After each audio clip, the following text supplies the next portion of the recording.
கிறிஸ்து இயேசுக்குள் மிகவும் அன்பாக தெரிந்து கொள்ளப்பட்ட பரிசுத்த சகோதர சகோதரிகளே, உங்கள் யாவருக்கும் பிதாவாகிய தேவனாலும் கர்த்தராகிய இயேசு கிறிஸ்து மூலமாக கிருபையும் சமாதானம் உண்டாவதாக. தேவனுடைய மகா பெரிய கிருபையில இந்த நேரத்தில் உங்கள் மத்தியிலே தேவனுடைய வார்த்தையை பகிர்ந்து கொள்ளக்கூடியது மிக ஒரு அருமையான வாய்ப்பாக கருதுகிறேன். அன்பான ஆசிரியர்களே, நினைச்சு பார்க்கல இந்த ஒரு நேரத்தில் இந்த ஒரு கூடிகை பல விஷயங்களை ஞாபகத்துக்கு கொண்டு வந்தது.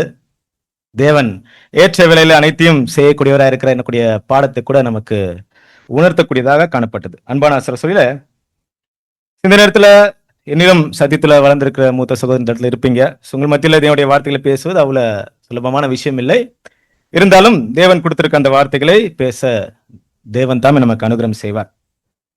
சரி, ஏற்கனவே சகோதரர் பேசிட்டு போயிட்டார் இல்லையா? அவருடைய சப்ஜெக்ட் ரொம்ப அருமையாக அவர் பேசிட்டு போனார். சொல்லும் போது நீங்கள் நிறைய பேர் கேட்டிருப்பீங்க அப்படின்னாரு. இப்போ நான் பார்க்குற இந்த சப்ஜெக்ட் கேட்காதவங்க யார் இருக்கீங்கன்னு பார்த்துட்டு இருக்கேன். அதில் எல்லாருமே கேட்டது போலதான் முகம் எனக்கு தெரியுது. இருந்தாலும் உங்களுக்கு ஒரு தாழ்மையான வேண்டுகோள், எதிர்பார்க்கல. ஸோ திடீர்னு அந்த ஒரு ஏதோ புது சப்ஜெக்ட் இல்லை, இருந்தாலும் இருக்கிற பாடம் நமக்கு பிரயோஜனமாக இருக்கிறேங்கிற எண்ணத்தில் நான் இந்த இடத்துல இதை பேசிட்டு இருக்கேன். அன்பான சகோதரிகளே, பாடத்துடைய தலைப்பு நம்ம பார்த்தோம். என்ன பார்த்தோம்? Good and bad fire. சகோதரர் பேசும்போது அதனுடைய ஆவியை பற்றி பேசிட்டு போனார். அந்த ஆவியை பற்றி பேசும்போது எந்த மாதிரி ஒரு ஆவி நம்ம இடத்துல காணப்பட வேண்டுங்கிற ஒரு விஷயத்த பேசிட்டு போனார். ஒரு பாடம் நீங்க ஏற்கனவே கேட்ட ஒரு பாடம் அப்படியே நமக்கு தொடர்ச்சி மாதிரி தான் இருக்கணும். அது அப்படியே கண்டினியூ ஆகிற மாதிரி தான் இந்த இடத்துல கூட இருக்கும். அதாவது எந்த வகையில பார்க்கும்போது, அன்பான சகோதரிகளே, அந்த ஆவி, அந்த ஸ்பிரிட் நமக்குள்ள வேலை செய்யணும்னா என்ன மாதிரி ஒரு எனர்ஜி, என்ன மாதிரி ஒரு வல்லமை நம்ம கூட வேலை செஞ்சா, அவர் சொன்னார் இல்லையா, அந்த புத்திர சுவரத்தின் ஆவி ஒரு பிள்ளைகளாக அந்த ஒரு எந்த மாதிரி ஒரு அந்த வல்லமை நமக்குள்ள காணப்பட வேண்டியதா இருக்கு. அன்பான சகோதரிகளே, நம்ம எல்லாருமே ஒரு முக்கியமான ஒரு நோக்கத்திற்காக இங்க வந்திருக்கிறோம். இந்த கூடிகையா இருக்கட்டும், மற்ற கூடிகையா இருக்கட்டும், அது எதுவா இருந்தாலும் நம்ம எல்லாருடைய முக்கியமான குறிக்கோள், முக்கியமான நோக்கம், நாம் தேவனுடைய பிள்ளையாக மாற வேண்டும். கரெக்டா? நம்ம கேட்கிற பாடங்களா இருக்கட்டும், நம்மளுடைய ஐக்கியங்களா இருக்கட்டும், அது அனைத்தும் நம்ம எங்க இருந்து போய் கனெக்ட் பண்ண வேண்டியதா இருக்கு. அது அந்த அந்த ஒரு விஷயத்துக்கு எடுத்து போய் கனெக்ட் பண்ண வேண்டியதா இருக்கு. ஒருவேளை அந்த ஒரு விஷயத்துக்கு சம்பந்தப்பட்ட சப்ஜெக்டை இங்க பேசுறக்கூடிய நாலேஜ்ல கம்மியா இருக்கலாம், அதனால உங்களுக்கு அதை ரீச் பண்ண முடியாம இருக்கலாம். ஒருவேளை ஒரு விஷயங்களை பேசிட்டு இருக்கும் போதும் அதை கவனக்குறைவா கேட்கக்கூடியவெல்லாம் இருக்கலாம். அதனால கூட என்ன பண்ணலாம், அந்த விஷயங்களை நம்ம புரிந்து கொள்ள முடியாம இருக்கலாம். முடிந்த அளவுக்கு நம்மளால முடிஞ்ச அளவுக்கு அந்த எஃபெக்ட் போடலாம். மற்றபடி கவனமா நம்ம கேட்டு அதை பிரயோஜனம் அடைய தேவன் நமக்கு உதவி செய்வாராக. இன்னைக்கு நம்ம பார்க்கிற தலைப்பு என்னன்னு பார்க்கும்போது குட் அண்ட் பேட் ஃபயர். நிறைய பேருக்கு ஒரு கேள்வி வந்திருக்கும், என்ன இப்படி ஒரு தலைப்பு பேரு, ஃபயர்னு வேற வச்சிருக்கிறீங்க, குட் பேட்னு வச்சிருக்கீங்க, எப்படி? அன்பான சகோதரிகளே, வேதத்தை நம்ம ஆராய்ச்சி பண்ணி பார்க்கும்போது ஒரு விஷயங்கள் நமக்கு கிடைக்குது. நெருப்பை பற்றி நிறைய விஷயம், நெருப்புனால நமக்கு நிறைய விஷயம் ஞாபகம் வந்துடும் இல்லையா? என்னெல்லாம் ஞாபகம் வருது நமக்கு நெருப்புனால? பாருங்க, நெருப்புன்னு நம்ம எங்கே போயிட்டோம். நாதாவாவியுடைய அந்நியத்தி, அப்புறம் இந்த மாதிரி நிறைய இன்சிடென்ட் பைபிள்ல நீங்க தேடிட்டு போனா நிறைய கிடைக்குது. இன்னைக்கு நம்ம என்ன பாக்குறோம் அப்படின்னா, நெருப்பை எதுக்கெல்லாம் ஒரு கம்பேரா பேசியிருக்காங்க பைபிள்ல. பாருங்க, நம்ம நீங்க நிறைய விஷயம் சொல்லுவீங்க, நான் பிக்சரை போட்டுறேன், அப்ப பிக்சரை பார்த்து நீங்க சொல்றதுக்காக இல்லையா? அழிவு பொதுவா பார்க்கும்போது பேர் கிறிஸ்து சபையில நரகம் அப்படிங்கிற விஷயத்தெல்லாம் அந்த இடத்துல பார்த்துட்டு இருக்கிறோம் இல்லையா? பார்மகோதன் அழிவை கூட நம்ம பார்க்கிறோம். ஆர்மகேதனுடைய யுத்தத்தை பத்தி நம்ம பார்த்துட்டு இருக்கோம். அதோட அழிவை கூட நம்ம என்ன பண்றோம், பார்க்கிறோம். அகைல் இன்னைக்கு நம்ம என்ன பண்ணலாம் அப்படின்னா, வேதத்துல நம்முடைய கேரக்டர் சம்பந்தப்பட்டமாக, நம்முடைய குணலட்சணத்துக்கு சம்பந்தப்பட்டதாக அந்த நெருப்பு விஷயம் குறித்து என்ன பண்ணலாம், நம்ம பார்க்கலாம். அப்ப நம்ம முதல்ல எதை பார்க்கலாம்? குட் பார்க்கலாமா இல்ல பேட் பார்க்கலாமா? பேட பார்த்துலாமா? பேட பார்க்கலாமா இல்ல குட்ட பார்க்கலாமா? பேட பார்த்துலாமா? சரி, நான் பேட தான் பண்ணியிருந்தேன், ஆனா இப்போ குட்டா மாத்திட்டேன். சரி, இருக்கட்டும். நம்ம குட் என்ன பண்ணலாம், முதல்ல பார்த்துட்டு பேட் ஃபயர் போலாம் இல்லையா? முதல்ல எடுத்த உடனே ஒருத்தங்க நம்ம கரெக்ஷன் பண்ண ஆரம்பிச்சிட்டோம் அப்படின்னா கஷ்டமா இருக்கும் இல்லையா? நம்ம கர்த்தராகிய இயேசு கிறிஸ்துவோட ஸ்டைல் இருக்கு இல்லையா? அவர் என்ன பண்ணுவாரு பேசும்போது, வெரி குட், ரொம்ப நல்ல வேலை செஞ்ச, இப்படிதான்ப்பா இருக்கணும், எல்லாம் நல்லதா இருந்துச்சு, ஆனாலும் அப்படின்னு ஆரம்பிக்கிறாருல்ல, நம்ம என்ன பண்ணலாம், அதே ஒரு ஸ்டைல்ல போகலாம். அவருடைய இதான் சாகையில் பார்க்கும்போது இந்த குட் ஃபயர் அப்படின்னு சொல்லும் போது, அன்பான சகோதரர், இந்த இடத்துல அந்த எரிச்சல், அதாவது மன்னிக்கணும், அந்த ஃபயருங்கிற விஷயத்தை எதுக்கு அங்கே கம்பேர் பண்ணி பேசிட்டு இருக்கான்னு பார்க்கும்போது பைபிள்ல நிறைய விஷயமா இருக்கு. இந்த இடத்துல ஒரு வசனத்தை நம்ம என்ன பண்ணலாம், வாசிக்கலாம். யாத்திராகமம் 23ஆம் அதிகாரம் 21ஆம் வசனம். அவர் வாசிங்க. அவர் சமூகத்தில் ம், எச்சரிக்கையாயிருந்து ம், அவர் வாக்குக்கு செவி கொடு, ம், அவரை கோபப்படுத்தாதே, ம், உங்கள் துரோகங்களை அவர் பொறுப்பதில்லை, ம். என் நாமம் அவர் உள்ளத்தில் இருக்கிறது. இல்லையா? என்ன சொல்லிட்டாங்க? இங்க வந்து யாரை பத்தி பேசிட்டு இருக்காங்க? நம்முடைய கர்த்தராகிய இயேசு கிறிஸ்துவை பத்தி பேசிட்டு இருக்காங்க. என்னன்னு சொல்லிட்டு இருக்காங்க? அவர் சமூகத்தில் எச்சரிக்கையா இருந்து அவர் வாக்குக்கு செவி கொடு. இது எந்த காலகட்டத்தில் பேசிட்டு இருக்காங்க? இஸ்ரேல் ஜனங்களை வனாந்திரத்தை வழி நடத்தும் போது அந்த நடத்தக்கூடிய அந்த காலகட்டத்துல தேவன் யாரை பத்தி சாட்சி சொல்லிட்டு இருக்காரு?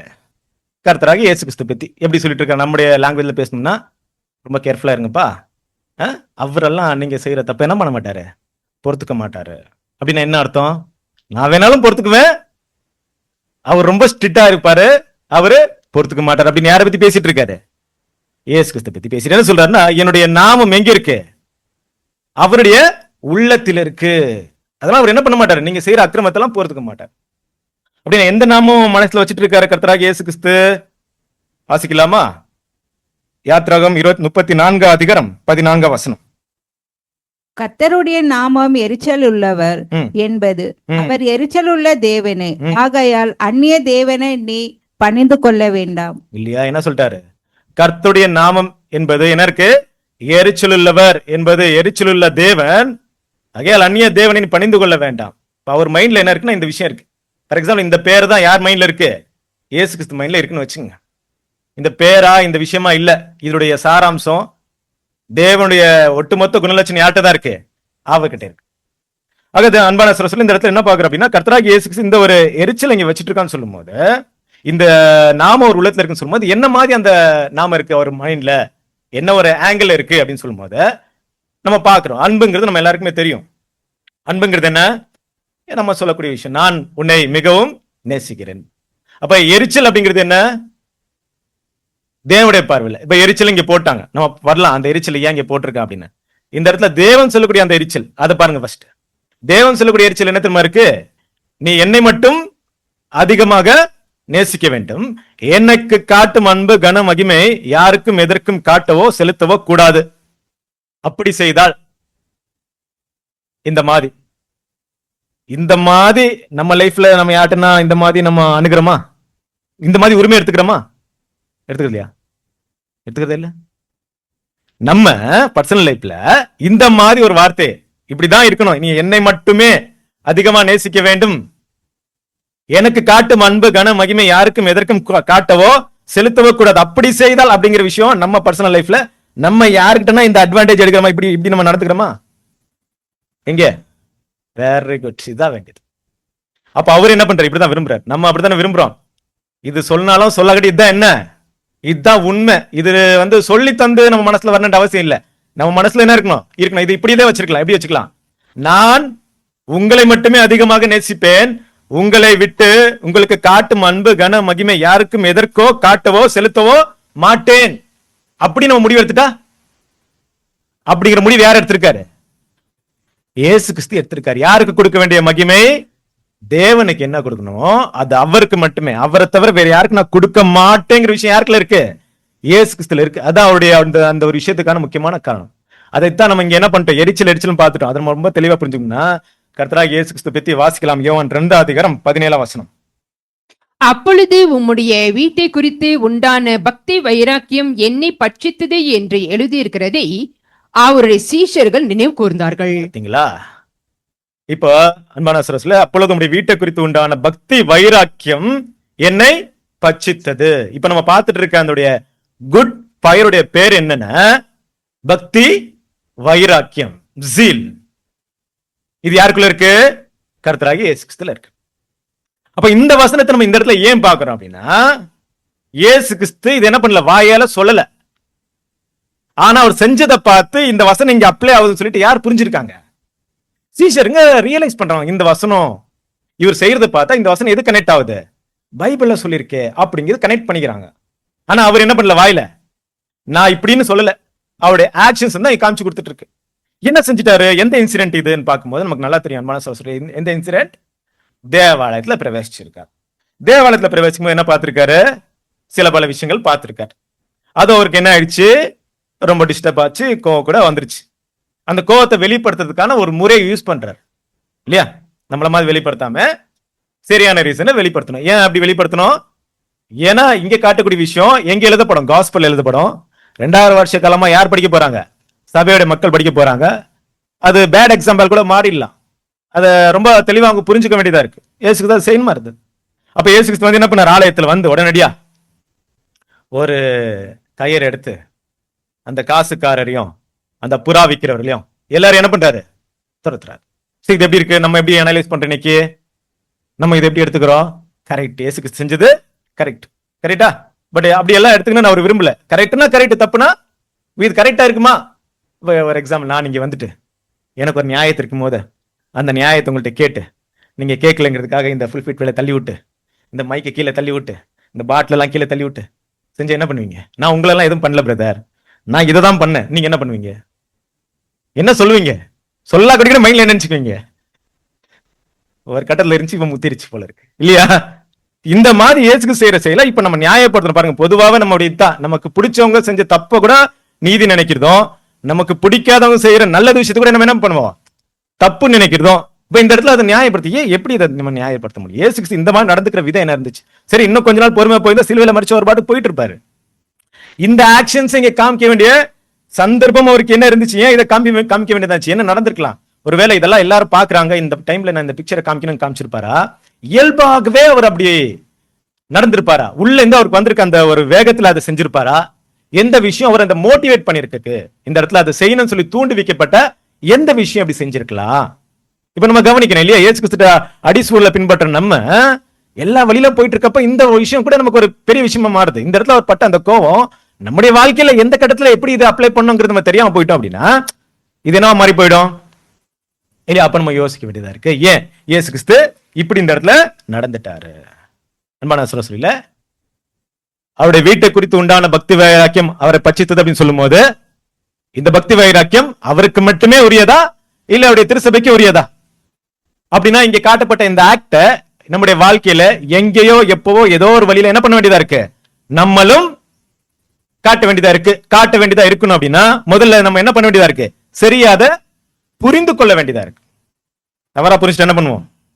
இப்படி எல்லாம் நானும் பண்ணிட்டு பாருங்க, என்ன தப்புன்னு ஏன் சொல்றீங்க? இயேசுக்கு செய்யலையா? அவர் தானே செஞ்சாரு, நான் அதான் செஞ்சேன் அப்படின்னு நான் என்ன பண்ணுவேன்? அந்த எக்ஸாம்பிள் முன்னாடி வச்சிருவேன். நீங்க என்ன பண்ணுவீங்க? வசனத்தை வாசிச்சு ஆமான்னு வர சொல்ல முடியாது. பட் என்ன பண்ணும்? எதுக்காக இப்படி நடந்திருக்காரு? அன்பான சொல்லல, என்ன விஷயம் இருக்கும் இயேசு கிறிஸ்து இப்படி செய்யறதுக்கு? என்ன விஷயம் இருக்கும்? ஃபர்ஸ்ட் திங்ஸ் நீங்க சொன்னீங்க என்ன? தேவனுடைய ஆலயம். இப்ப இயேசு கிறிஸ்துடைய முதலாம் வருகையில இஸ்ரேல் ஜனங்களை பார்த்து வரும்போது எந்த ஒரு நிலைமையில வந்திருக்காரு? அவருக்கு நிறைய பேர் இருக்கு இல்லையா? அந்த பேர்ல அவருடைய ஒரு வேலை, ஒரு ரெஸ்பான்சிபிலிட்டி இருக்கு இல்லையா? அந்த வேலையில எந்த வேலையா வந்திருக்காரு? அது அவர் பேர்ல இருக்கு இல்லையா? அவர் பேர் என்ன இருக்கு? அபிஷேகம் பண்ணப்பட்ட ரட்சகர். இப்ப என்னவா அபிஷேகம் பண்ணப்பட்டிருக்காரு? ராஜாவா அபிஷேகம் பண்ணப்பட்டிருக்காரா முதலாம் வருகையில? அப்ப என்னவா அபிஷேகம் பண்ணப்பட்டிருக்காரு? சரி, பைபிள்ல யார 2 பேர் அபிஷேகம் பண்ணுவாங்க? ஓல்ட் டெஸ்ட்மென்ட்ல. அப்புறம் அப்படின்னா இயேசு கிறிஸ்து என்னவா வந்திருப்பாரு?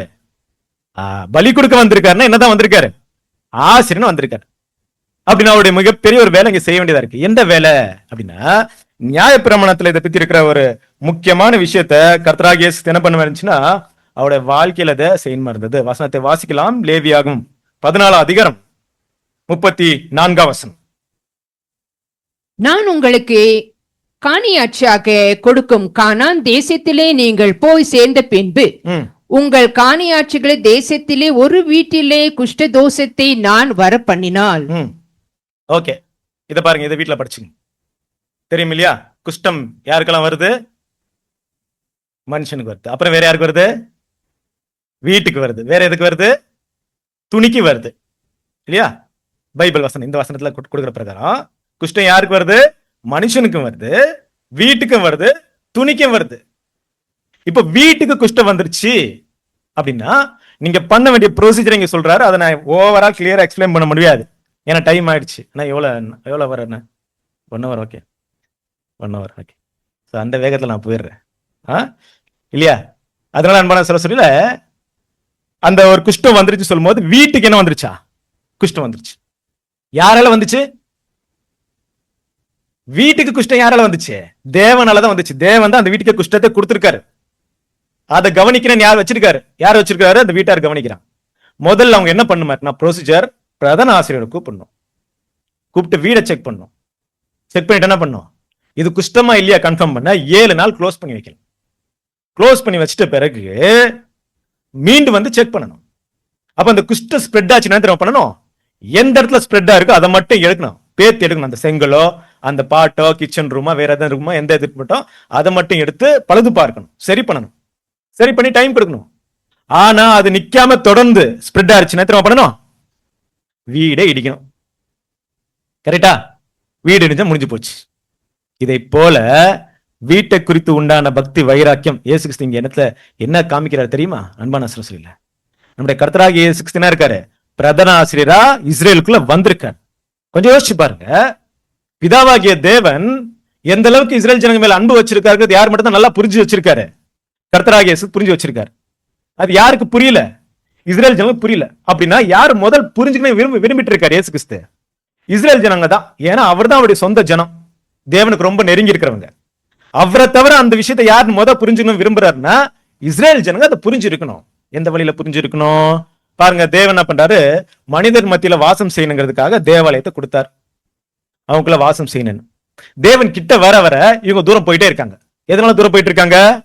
இருதயத்தின் பாவமோ, மிஸ்டேக் எதை பண்ணிட்டேன் இல்லையா, தப்பு பண்ணிட்டேன், தேவன் சமூகத்துல போக முடியல, இப்படி எல்லாம் உங்க மனசு ஆயிடக்கூடாதுங்கிறதுக்கு தேவன் சில பலி முறைகளா கொடுத்திருக்காரு. நீங்க செய்யற சின்ன சின்ன விஷயங்களுக்கு என்ன பண்ணுங்க? ரிப்பன்ட் ஆகி தேவன்கிட்ட வாங்கன்னு. இப்ப இப்படி நீங்க செய்யறதுனால உங்களுக்கு என்ன நடக்கும்? சரி, நான் இதை தப்பு செஞ்சேன், தேவன் அதுக்கு ஒரு பரிகாரத்தை கொடுத்துட்டாரு, இதை நான் செஞ்சுட்டேன், இனிமே தேவனோட நான் என்ன இருக்கலாம்? ஐக்கியம் வச்சுக்கலாம், அவரோட போலாம். நான் பை மிஸ்டேக்க செஞ்சுட்டேன், இதுக்கு ஒரு வழியே இல்லைன்னு நினைச்சா தேவன் ஒரு வழி வச்சிருக்காரு. அட மறுபடியும் உங்க சமூகத்துல நான் வரேன், எனக்கு ஒரு வழி உண்டாக்கி கொடுத்தீங்களா அப்படிங்கிற ஒரு நன்றி உணவும் தேவனோட மீண்டும் ஐக்கியத்தை வச்சுக்கூடிய ஒரு வாய்ப்பை இந்த மாதிரி பலிகள் செலுத்த மூலியமாக அதை ஒப்புரவாக்கி தேவனோட நிரந்தரமாக சேர்ந்திருக்கக்கூடிய வாய்ப்பை தேவன் உருவாக்கி கொடுத்தா. பட் இவங்க என்ன செஞ்சாங்க? இவங்க என்ன செஞ்சாங்க தெரியுமா?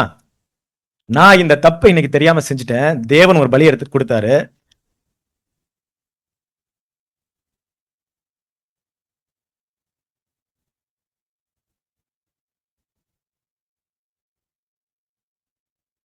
யார் இப்ப மறிச்சிட்டு இருக்கிறது? இந்த ஆடு மறிச்சிட்டு இருக்க அப்படின்னு நினைக்கும் போது எனக்குள்ள என்ன வரணும்? தப்பு செய்யல, ஆனா தப்பு செஞ்சது யாரு? நான். ஆனா அதுக்கு பலன் அனுபவிச்சுட்டு இருக்கு யாரு? இப்படி ஒரு சூழ்நிலை பார்க்கும்போது நம்ம மனசு எப்படி இருக்கும்? நம்ம செய்யாத தப்ப இன்னொருத்தர் தண்டனை வாங்கும் போது அந்த டைம்ல வரக்கூடிய ரியாக்ஷன்ஸ் இருப்பாருங்க. இதை யார் பார்த்துட்டு இருக்காரு? தேவன் பார்த்துட்டு. ஒருவேளை அந்த ரியாக்ஷன் எப்படி வந்துச்சுன்னா, நான் தப்பு செஞ்சேன், என்ன பண்ண, அதோட தண்டனை நீ அனுபவி, நீ இருக்கிறங்கிற காரணத்துக்காக மீண்டும் மீண்டும் தப்பு செய்யற, உன்னை நான் பலியாவே கொடுத்துட்டு இருப்பேன், எப்படியோ என் தப்பு என் மேல என்ன ஆகுது, சுமராது அப்படிங்கிற மனப்பக்கத்துல நான் காணப்படுறேன்னா எப்படி இருக்கும்? இந்த ஹார்ட் கண்டிஷனை யார் பார்த்துட்டு இருக்காரு? தேவன் பார்த்து. மாறாக இஸ்ரேல் ஜனங்க என்ன மாறி போயிட்டாங்க? இஸ்ரேல் ஜனங்க என்ன பண்ணிட்டாங்கன்னா, தப்பு செய்த நிமித்தமாக, தவறா செய்த தப்பு நிமித்தமாக தேவன் கொடுத்த வழியை நம்ம பயன்படுத்தி தேவனுடைய சமூகத்துக்கு போற பதிலாக தப்புலே நீடித்திருப்பதுக்கு ஒரு வழி கிடைச்சிருச்சு, ரொம்ப சந்தோஷப்பட்டான். என்ன பண்ணலாம்? தப்பு செஞ்சு எங்க போலாம்? பலி கொடுத்துட்டு இருக்கலாம். இந்த ஒரு வழியை இன்னும் ரொம்ப ஈஸியாக யார் தெரியுமா? அப்ப இருந்த பிரதான ஆசிரியர். ஏன்பா தப்பு செஞ்சு எங்கேயோ ஆடை வாங்கி எங்கேயே பலி கொடுக்க போறீங்க? நீங்க ஸ்ட்ரெயிட் அங்கே வாங்க, ஆலயத்துக்கு வாங்க, நாங்க ரெடிமேடா எல்லாம் வச்சிருப்போம், நீங்க பலி கொடுங்க, விதவிதமா இருக்கு, காசு தான் பிரச்சனை, வேண்டிய வெரைட்டி கிடைக்கும், நல்லா இருக்கிற ஆடுக்கு வேற ஆடு எல்லாத்துக்கும் ரேட் நாங்க கொடுக்குறோம், தேவனுக்கு நீங்க எப்ப என்ன கொடுத்து நீங்க என்ன பண்ணலாம்? போலாம், மறுபடியும் போங்க. நீங்க பாவம் செஞ்சாதான் எங்களுக்கு நல்லது. ஏன்? எங்களுக்கு பிசினஸ். நீங்க பாவமே செய்யணும்னா எங்களுக்கு பிசினஸ் இல்ல, நீங்க செஞ்சுட்டு வாங்க, நாங்க இருக்கோம். இந்த ஒரு விஷயத்தை யார் கிரியேட் பண்ணி கொடுத்தது? அங்க இருக்கிற பரிசேயர் சேர்ந்து இந்திய உருவாக்கிட்டு. நமக்கு தெரியும் இல்லையா, லேவியருக்கு ஏதாச்சும் காணியாச்சு இருக்கா? இல்ல. காயப்பா கிட்ட அரமனை இருந்துச்சு. எப்படி இருக்கும் பாருங்க, எந்த அளவுக்கு அவர் செஞ்சிருப்பாரு. அரமனை வச்சுட்டு இருக்காரு. அந்த அவருடைய இதெல்லாம் பைபிள் வாசி இயேசு தாங்க கூட்டிட்டு பாருங்க, அவ்வளவு பெரிய வீடு இருக்கு. நீங்க நெட்ல கூட போட்டு பாருங்க, அவருடைய அரமனை பிளேஸ் எவ்வளவு பெருசா இருந்துச்சுங்களா இருக்கணும். அந்த அளவுக்கு பிசினஸ் பண்ணி வியாபாரத்தை சேர்த்து வச்சிருப்பாருன்னா, இங்க என்ன மறைக்கப்பட்டது? தேவன் அவர் மேல வைக்கப்பட்ட அன்பு, அவர் தங்கிட்ட வரதுக்காக தேவன் வச்சிருக்கிற திட்டம், பிளான் என்னாச்சு? மறைக்கப்பட்டு போயிடுச்சு. இது வர இயேசு கிறிஸ்து பாக்குறாரு. ஏற்கனவே தேவனுடைய நாமம் ஒரு உள்ளத்துல இருக்கு இல்லையா? தேவனுடைய நாமம் ஒரு உள்ளத்துல இருக்குன்னா என்ன அர்த்தம்? எனக்கு தேவன் கொடுக்க வேண்டிய மகிமை கணம், அவர் கொடுக்க வேண்டிய அந்த இம்பார்ட்டன்ஸ் எல்லாம் இருக்கு பாத்தீங்களா, அது வேற யாருக்கும் நான் கொடுக்க மாட்டேன். அப்படி கொடுக்கறவங்களை பார்த்துட்டு நான் என்ன இருக்க மாட்டேன், சும்மா இருக்க மாட்டேன். ஸ்பெஷலி இஸ்ரேல் ஜனங்க, ஏன்னா நீங்க அவருடைய நாமத்தை அறிந்த ஜனங்க. என் நாமம் தரிக்கப்பட்ட என் ஜனங்கள் சொல்றாரு சில இடத்துல. அவங்க பேர்ல என்னதான் இருக்கு, இஸ்ரேல், தேவனுடைய நாமம் இருக்கு. பாருங்க, அந்த நாமத்தை உணர்ந்த அந்த ஜனங்க என்ன பண்ணிருக்கணும் அப்படின்னா, இல்லையா,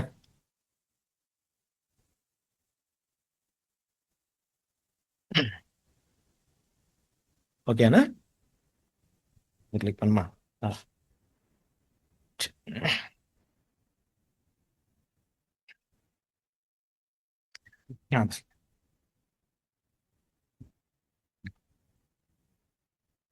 மன்னிக்கணும், என்ன செஞ்சிருக்க நினைச்சா தேவனுக்கு அந்த பயபக்தி காமிச்சிருக்க வேண்டியதா இருந்தது. ஆனா அவங்க என்ன பண்ணல, அத காட்டல. அப்போ அவருக்கு மைண்ட்ல என்ன வந்திருக்கும், எங்க அப்பா உங்களுக்காக எவ்வளவு திட்டம் போட்டு என்னெல்லாம் செஞ்சா நீங்க என்ன பண்றீங்க, அந்த அன்பை அப்படி அன்பை எங்க போட்டு மிதிச்சிட்டு இருக்கீங்க, கால்ல போட்டு அந்த அன்பை வச்சு பணம் பண்ணலாம்னு யோசிச்சுட்டு இருக்கீங்க. அந்த அன்பை வச்சு என்ன பண்றீங்க, பிசினஸ் பண்ணி முன்னாடி வரலாம். அவருடைய அன்பு உங்களுக்கு என்ன மாறி போச்சு, உங்களுக்கு லாபமா மாறி போச்சு. ஜனங்களை பாவம் செய்யறதுக்கு என்ன பண்ணிட்டீங்க, தூண்டி விட்டீங்க. இந்த கட்டத்துல தான் கர்த்தராகிய இயேசு என்ன பண்றாரு, வராரு. வந்து அந்த 3.5 வருஷம் அந்த பிரதான ஆசிரியர் பாக்குறாரு, அதை சரி பண்றாரு. அவருடைய வார்த்தைகள், அவருடைய போதனை, அவருடைய டீச்சிங்ஸ் அவங்களுக்கு ரீச் ஆகி அந்த குஷ்டத்துல இருந்து அந்த பாவத்துல இருந்து வெளியே வரணும்னு ரொம்ப முயற்சி எடுக்கிறாரு. ஆனா அவங்க செஞ்சானுங்களா, குஷ்டம் நின்றுச்சா, இல்ல, குஷ்டம் நிக்கல, இல்லையா, தொடர்ந்துட்டு இருக்கு. இப்ப அடுத்து வரணும், என்ன செய்யணும் தெரியுமா, கல்லுகள் எடுக்கணும். அந்த குஷ்டம் எங்க இருந்து வந்திருக்கோ அந்த இடத்துல பேக்கணும். இப்ப ஒரு ஆலயத்துக்கு வர இன்சிடென்ட் என்ன இன்சிடென்ட் தெரியுமா, இந்த கல்லுகள் எல்லாம் எடுத்து போற இன்சிடென்ட். அதாவது எங்கெங்க மிஸ்டேக் இருக்கோ அதை மட்டும் கரெக்ட் பண்ணும், யார் யார் தப்பு செய்யறாங்களோ அதை மட்டும் சரி பண்ணலாம் அப்படின்னு வராரு. உள்ள வந்து என்ன பண்றாரு, முக்கியமா 3 விஷயத்தை பத்தி இங்க பாக்குறோம். காசுக்காரர், புறா விற்கிறவர்கள், ஆடு மாடு விற்கிறவர்கள். இதெல்லாம் என்ன பண்ணோம், கரெக்ஷன் பண்ண ஆரம்பிக்கிறார். கரெக்ஷன் ஆயிடுச்சா, இல்ல, அன்பான சகோதரர்களே, அந்த மாதிரி பார்த்துட்டு மறுபடி போயிட்ட பிறகு அந்த வீடு வந்து என்ன இருக்கு, குஷ்டம் வந்துச்சு. அடுத்து என்ன செய்யணுமா இருக்கு ஃபைனலா, ஆமா, அததான் தேவன் செஞ்சார். எப்ப செஞ்சாரு, AD 70ல கம்ப்ளீட்டா அந்த ஆலயத்தை இடிச்சு போட்டார். ஏன், இந்த குஷ்டம் போகாது, இந்த பாவம் அழியாது. அதுல என்ன பண்றாரு, அந்த வீடு, உங்கள் வீடு உங்களுக்கு பாலாக்கி விடப்படும் அப்படின்னு சொல்றாரு இல்லையா. அந்த பிரகாரமாக வசனத்தை வாசிக்கலாம். மத்தேயு 23:38 வசனம். இதோ உங்கள் வீடு உங்களுக்கு பாலாக்கி விடப்படும். உங்கள் வீடு உங்களுக்கு பாலாக்கிடும். போயிடுச்சா வீடு, போயிடுச்சு. அடுத்து எந்த வீடு இருக்கு, வேற என்ன வீடு இருக்கு பாருங்க. நம்ம டைரக்டா இங்க வந்துட்டோம். 2000 வருஷம் காலமா இன்னொரு வீடு இருக்கு இல்லையா. அவருடைய நாமம் தரிக்கப்பட்ட ஜனங்கள், மாம்சிகமான இஸ்ரேலுக்கு அப்புறம் அந்த வாய்ப்பு யாருக்கு கிடைக்குது, ஆவிக்குரிய இஸ்ரேல் ஆகிய திருச்சபைக்கு கிடைக்குது. அப்ப தேவனுடைய பிள்ளைகள் 2000 வருஷம் காலமாக இந்த ஒரு spiritual cleansing of spiritual temple தான் நடந்துட்டு இருக்கு இல்லையா. 2000 வருஷம் டைம் ஆயிடுச்சு. எப்படி இயேசு கிறிஸ்து முதலாம் வரைக்கும் வந்து பார்த்தாரோ, இப்ப மறுபடியும் என்ன பண்ணிருக்காரு, வந்துட்டார். எப்போ வந்தாரு, 1874. நிறைய நேரத்துல நம்ம இந்த கால கணக்கெல்லாம் சொல்ல போனா சில பேருக்கு என்ன ஆயிடும் அப்படின்னா, பொதுவாகவே இந்த டாபிக் எல்லாம் இல்ல. நம்ம தேவன் ஒழுங்கு கிரமம் உள்ள தேவன். ஒருவேளை காலம் கணக்கு நமக்கு வேணாம இருக்கலாம். நல்லா ஞாபகம் வச்சுங்க, நம்முடைய ஓட்டத்துக்கும் அழைப்புக்கும் என்ன இருக்கு, காலம் குறிக்கப்பட்டிருக்கு. அந்த காலம் யார் கருத்துல இருக்கு, அவருடைய கருத்துல இருக்கு. அந்த காலம் நமக்கு என்ன நினைவு தெரியுமா, நான் இது வரைக்கும் சொன்னதெல்லாம் சொன்ன நேரத்துல என்ன பண்ணிருக்கேன், செஞ்சு முடிச்சிருக்கேன். உங்களுக்கும் அதே டைம் தான் இருக்கு. நீங்களும் அந்த கால கணக்கு புரிஞ்சுக்கல அப்படின்னா, அந்த நேரத்தை நீங்க தாண்டி போயிட்டீங்கன்னா அந்த ரட்சிப்பை நீங்க இழந்துறது வாய்ப்புகளே இருக்கு அப்படிங்கிறது இந்த காலக்கணக்கு அடிக்கடி நமக்கு நினைவூட்டுது. ஏன் இந்த இடத்துல பாக்குறோம் அப்படின்னா, 1874 கர்த்தராகிய இயேசு கிறிஸ்து வந்தாரு. இப்ப என்னவா அபிஷேகம் பண்ணப்பட்டிருக்காரு, ராஜா மட்டுமா, ஆசிரியர் தான் இருக்காரு, ராஜாவா இருக்காரு. அதனாலதான் ஆலயத்தை செக் பண்ண வர்றார்.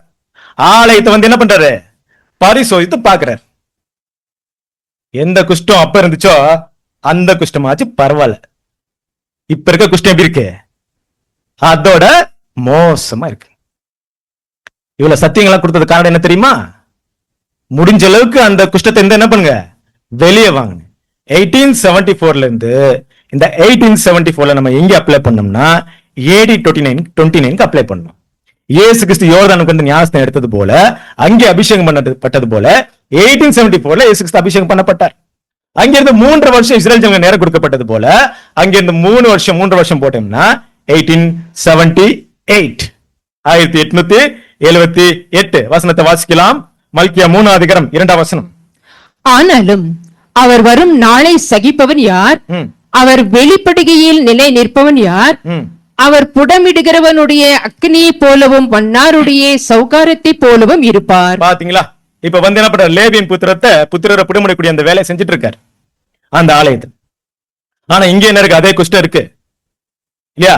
நம்ம 7ஆம் சொல்ற பிரகாரமாக 1874 இருந்த சில விஷயங்களை வாசிக்க வேணா, நீங்க அப்படியே கவனிச்சுங்க. 3 வருஷம் போட்டீங்கன்னா 1878 1878 இருந்து என்ன பண்ணாரு? பார்த்தாரு, இவங்க என்ன ஆகல, சுத்தம் ஆகல. அதுக்கு என்ன சொல்லிட்டாரு? இனிமே இவங்க குணப்பட மாட்டாங்க. பாபிலோன் என்ன ஆகாது? குணமாகாது. இனிமே உங்களுக்கு சத்தியம் வேணும்னா நீங்க முதல் ஸ்டெப் எடுக்கணும். என்ன செய்யணும் தெரியுமா? அவளை விட்டு வெளியே வாருங்க. வெளியே வந்தா மட்டும் தான் சத்தியம். இவ்வளவு நாள் நான் அதுக்குள்ளதான் கொடுத்துட்டு இருந்தேன். மார்ட்டின் லூத்தர் அங்கேதான் இருந்தார், எல்லாம் அங்கேதான் இருந்தாரு.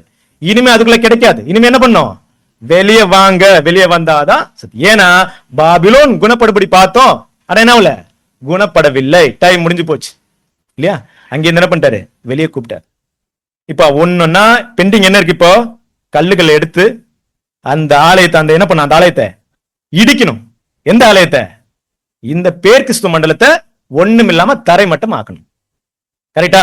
பாபிலோன் விழுந்தது இருக்க வசனம் நிறைய விஷயம் இருக்கு. நீங்க அப்படியே மைண்ட்ல போட்டுங்க, உங்களுக்கு வசனம் ஞாபகத்துக்கு வந்துடும். எல்லா ப்ராப்பர்ஸும் உங்களுக்கு வசனம் மைண்ட்ல இருக்கனால நல்லா தெரியும். அவருடைய வீழ்கைக்காக நம்ம எதிர்பார்த்துட்டு இருக்கோம். ஒரு சுத்திகரிப்பு, ஒரு ஜீல், ஒரு வைராக்கியத்தை மாம்சிகமான இஸ்ரேல் ஜனங்கள்ட்ட எதிர்பார்த்தாரு. ஆனா அந்த இஸ்ரேல் ஜனங்க என்ன பண்ணல? காண்பிக்கல. ரெண்டாவது ஒரு அந்த ஜீல் என்ன பண்ணாரு? யார்கிட்ட எதிர்பார்த்தாரு? அந்த நெருப்ப. இந்த ஒரு ஆவிக்குரிய இஸ்ரேல் மண்டலத்தை எதிர்பார்த்தாரு, அவங்க என்ன பண்ணல? காமிக்கல. மூணாவது யார்கிட்ட எதிர்பார்ப்புக்கு போறாரு? யார் இருக்காங்க? அவங்களை விட்டு வெளியே வந்தாங்க இல்லையா? அவங்க எங்க இருக்காங்க தெரியுமா? அவங்க தெரியுமா இடம் அங்க எங்க இருக்காங்கன்னு? எங்க இருக்காங்க? நம்ம தான். அங்கேதான் பயமா இருக்கு இல்லையா? 2 விஷயங்களை பார்த்து நமக்கு 3வது விஷயம் ரொம்ப பயமா இருக்கும். அன்பான ஆசிரியர்களே, இப்போ நம்முடைய கர்த்தராகிய இயேசுவுடைய அந்த ஒரு சுத்திகரிப்பதா இருக்கட்டும், வேற விஷயங்களா இருக்கட்டும், எதுவும் மேல இல்ல. உலகத்தின் மீது மற்ற எந்த விஷயத்து மேல இல்ல. அவர் முற்றிலும் இல்லதை யாரதான் பார்த்துட்டு இருக்காரு? திருசபையான தேவனுடைய பிள்ளைகள். டைம் எப்படி சொல்லலாம் தெரியுமா? நம்ம டைம் பத்தி சொல்றேன் பாருங்க, கிளீனா புரியும். நீங்க ரொம்ப ஊருக்கு போறதுக்காக ட்ரெயின் போய் ரெண்டுட்டீங்க, எல்லா பிரதர்ஸ்ங்கெல்லாம் ரெடி ஆயிட்டீங்க. ஒரே ஒருத்தர் வரல. இப்ப 5 நிமிஷம் டைம், ட்ரெயின் கிளம்ப போது, பிரதர் வரல. பிரதருக்காக ட்ரெயின் விடுவீங்களா? ட்ரெயினுக்காக பிரதர் விடுவீங்களா? இந்த சிச்சுவேஷன் நம்ம இருக்கோம். புரியுதுங்களா? எந்த சிச்சுவேஷன்ல இருக்கோம்? சீக்கிரம் பிரதரை கூப்பிட்டுட்டாச்சு உள்ள போங்க அப்படிங்கிற நிலைமையில இருக்கும். அதுக்கு நடுவில் நம்ம ஒரு சாதனை செய்யறோம். என்ன தெரியுமா? வரக்கூடிய பிரதரை எப்படின்னா அந்த டைம்ல வர வச்சு அவரோட உள்ள போய் சேர்ந்துட்டோம் அப்படின்னா அப்புறம் நம்ம சாதனை. ஆனா அதுக்கப்புறம் அந்த சகோதரிக்கு வேதனை, அவ லேட்டா வந்ததுக்கு இல்லையா? அந்த ஒரு கட்டத்துல யார் இருக்கோம்? நம்ம இருக்கோம். நம்ம டைம் அப்படிதான் இருக்கான்னு சொல்ல செய்யல. நம்ம டைம் கவுண்ட் ஆயிட்டு இருக்கு. சீக்கிரம் துரிதப்படுத்திட்டு இருக்காரு. நம்ம கிட்ட கூட என்ன பண்ணிட்டு இருக்காரு? இந்த மாதிரி ஒரு சுத்திகரிப்பை யார் எதிர்பார்த்துட்டு இருக்காரு? கர்த்தராகிய இயேசு கிறிஸ்து இதை எதிர்பார்த்துட்டு இருக்காரு, அந்த ஆலயத்துடைய சுத்திகரிப்பு. அன்பான சகோதரிகளே, முக்கியமான பகுதியில் நம்ம பார்க்கலாம். சில விஷயத்த நான் நேரத்தை கருதி அதை ஸ்கிப் பண்றேன், ஏன்னா நம்ம டைம் அவ்வளவு இல்லை.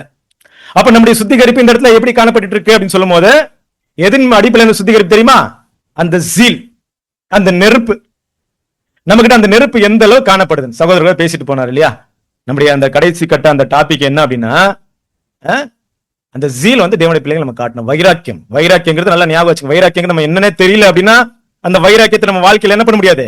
எங்கேயும் காட்ட முடியாது. வசனத்தை வாசிக்கலாம். 2 கொரிந்தியர் 11:2. நான் உங்களை கற்புள்ள கன்னிகையாக கிறிஸ்து என்னும் ஒரே புருஷனுக்கு ஒப்பு கொடுக்க நியமித்தபடியால் உங்களுக்காக தேவ வைராக்கியம் கொண்டிருக்கின்றேன். பாருங்க, இந்த இடத்துல அப்போஸ்தலர் பவுல் சொல்லிட்டு இருக்காரு. இது ஓவரால் இருக்கிற எல்லா விஷயம் உங்களுக்கு நல்லா தெரியும். சபை பத்தி பேசிட்டு இருக்காரு. சரி, இங்க கேள்வி என்னன்னா, ஏன் அப்போஸ்தலர் பவுல் உங்களுக்காக தேவ வைராக்கியம் கொண்டிருக்குன்னு ஏன் சொல்லணும்?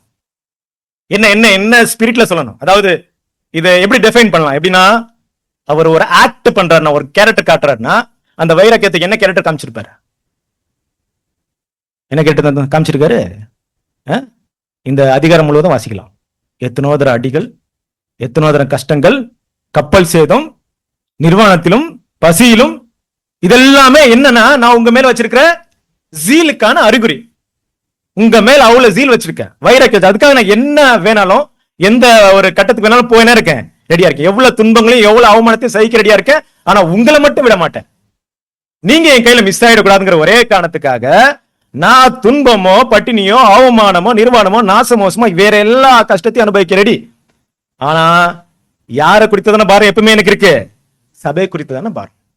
நீங்க தேவனை விட்டு போயிடக்கூடாதுங்கிற ஒரே ஒரு காரணத்துக்காக இந்த எல்லா விஷயத்தையும் சகிக்க இருக்கேன். இதுதான் அவருடைய சீலுக்கான ஒரு ஆக்ட். அவருடைய வைராக்கியத்தை வெளிப்படுத்திட்டு இருக்காரு. பாத்தீங்களா? சபை மேல வச்சிருக்க அந்த பாசம், அந்த பாசத்தை நம்மள நான் நேசிக்கிறேன் நேசிக்கிறேன் நேசிக்கிறேன் சொல்லிட்டு இல்ல, என்ன பண்ணிருக்காரு? வாழ்க்கை முழுவதுமே எந்த உச்சக்கட்டத்துக்கு வேணாலும் நான் என்ன பண்ண போறேன்? நான் போக ரெடி. எந்த துன்பத்தை வேணாலும் சகிச்சுக்க ரெடி உங்களுக்காக அப்படிங்கறத வாழ்க்கையில காமிச்சிருக்காரா? அவருடைய வாழ்க்கை முழுவதும் இதுதான். கரெக்டா? அவருடைய வாழ்க்கையை பார்த்து தேவனுடைய பிள்ளைகள் கத்துக்கிறோம் அப்படின்னா எதை கத்துக்க போறோம்?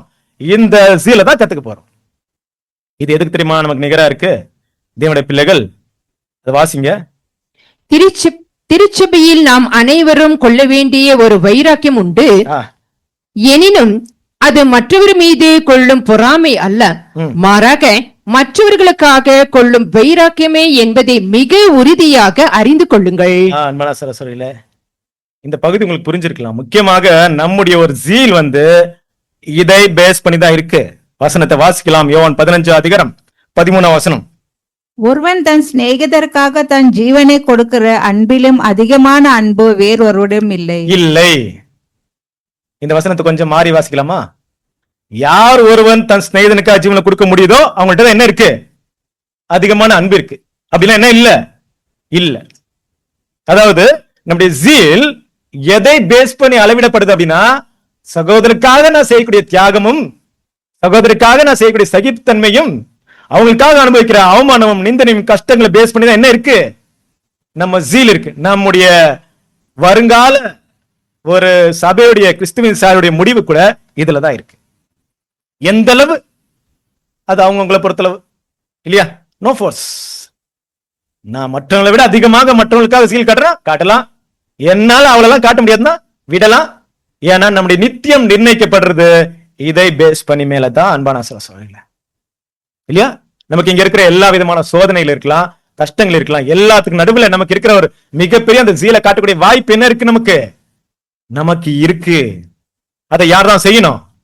நம்ம தான் செய்யணும். அந்த ஆலயத்தை குறித்து உண்டான பக்தி வைராக்கியம் அப்படின்னு சொல்லும் போது அப்படியே சில மூமெண்ட்ல சபையில நடக்கிற மிஸ்டேக்ஸ் குறைகள் எல்லாம் பார்த்து நம்ம கொந்தளிச்சு பொங்கி எழுந்து அதை கரெக்ஷன் பண்ண நம்ம முயற்சி எடுத்தோம்னா, நல்லா நினைச்சுங்க, ஒரு விஷயத்த நம்ம ரொம்ப லேட்டா புரிஞ்சுக்கிறத விட முன்னாடி புரிஞ்சு ரொம்ப நல்லது. கரெக்ஷன்ஸ் யாருக்குமே பிடிக்காது இல்லையா? யார் ஒருவரும் உங்க இடத்துல நான் இருந்தாலும் என் இடத்துல நீங்க இருந்தாலும் ஒருத்தங்களை கரெக்ஷன் பண்ணி மாத்திரம் நினைச்சா ரொம்ப கஷ்டமான விஷயம். அப்ப கரெக்ஷன் யார் முதல் பண்ண வேண்டியதா இருக்கு? ஆலயத்தை குறித்து உண்டான பக்தி வைராக்கியம்னா ஏதோ ஒரு ஆலயத்தை போறதுக்கு முன்னாடி தேவனுடைய பிள்ளைகள் எந்த ஆலயம் மைண்ட்ல வச்சுக்கணும்? நம்முடைய ஆலயத்தை குறித்து உண்டான பக்தி வைராக்கியம் நம்மளுக்கு அந்த பச்சிக்கணும். அதாவது எனக்குள்ள இந்த மாதிரி தேவன் சொல்லியிருக்கு இந்த வைராக்கியத்தை காட்டுறதுக்கு தடை என்ன இருக்கு? நான் காமிக்க நினைச்சிட்டு இருக்கேன். சகோதரருக்காக உயிரை கொடுக்க ரொம்ப ஆசை இருக்கு. ஆனா என்ன முடியல? கொடுக்கதான் முடியல. ரொம்ப ஆசை. உள்ளத்துல கேட்டீங்கன்னா ரொம்ப ஆசை, ரொம்ப எல்லாருக்கும் இருக்கு. நம்ம எல்லாருக்கும் கரெக்டா மனசுக்குள்ள இருக்கு. ஆனா என்னதான் முடியல? கொடுக்கதான் முடியல. கொடுக்காம இருக்கிறது 3 விஷயம் தடையா இருக்கு. என்ன தெரியுமா? என்னவா இருக்கலாம்? முதல்ல காசுக்காரர், 2வது புறா விற்கிறவங்க, 3வது ஆடு மாடு விற்கிறவங்க. இவங்க ஏன் தடையா இருக்காங்க? ஆமா, இவங்களதான் அவர் என்ன பண்ணாரு? அவர் காசு பத்தி கவலைப்படல, புறா பத்தி வருத்தப்படல, ஆடு மாடுகள் எல்லாம் பத்தி பண்ணல. ஆனா அவருடைய கோவம் யார் மேல இருந்துச்சு? அவங்க மேல இருந்துச்சு. ஆனா அவர் யாரை துரத்தினாரு? 2க்கு டிஃபரன்ஸ் நல்லா புரிஞ்சுங்க. அவருடைய கோவம் யார் மேல இருந்தது? அந்த அமைப்புகளை செய்யற மேல கோவம் இருந்தது. ஆனா அவர் யாரை துரத்தினாரு?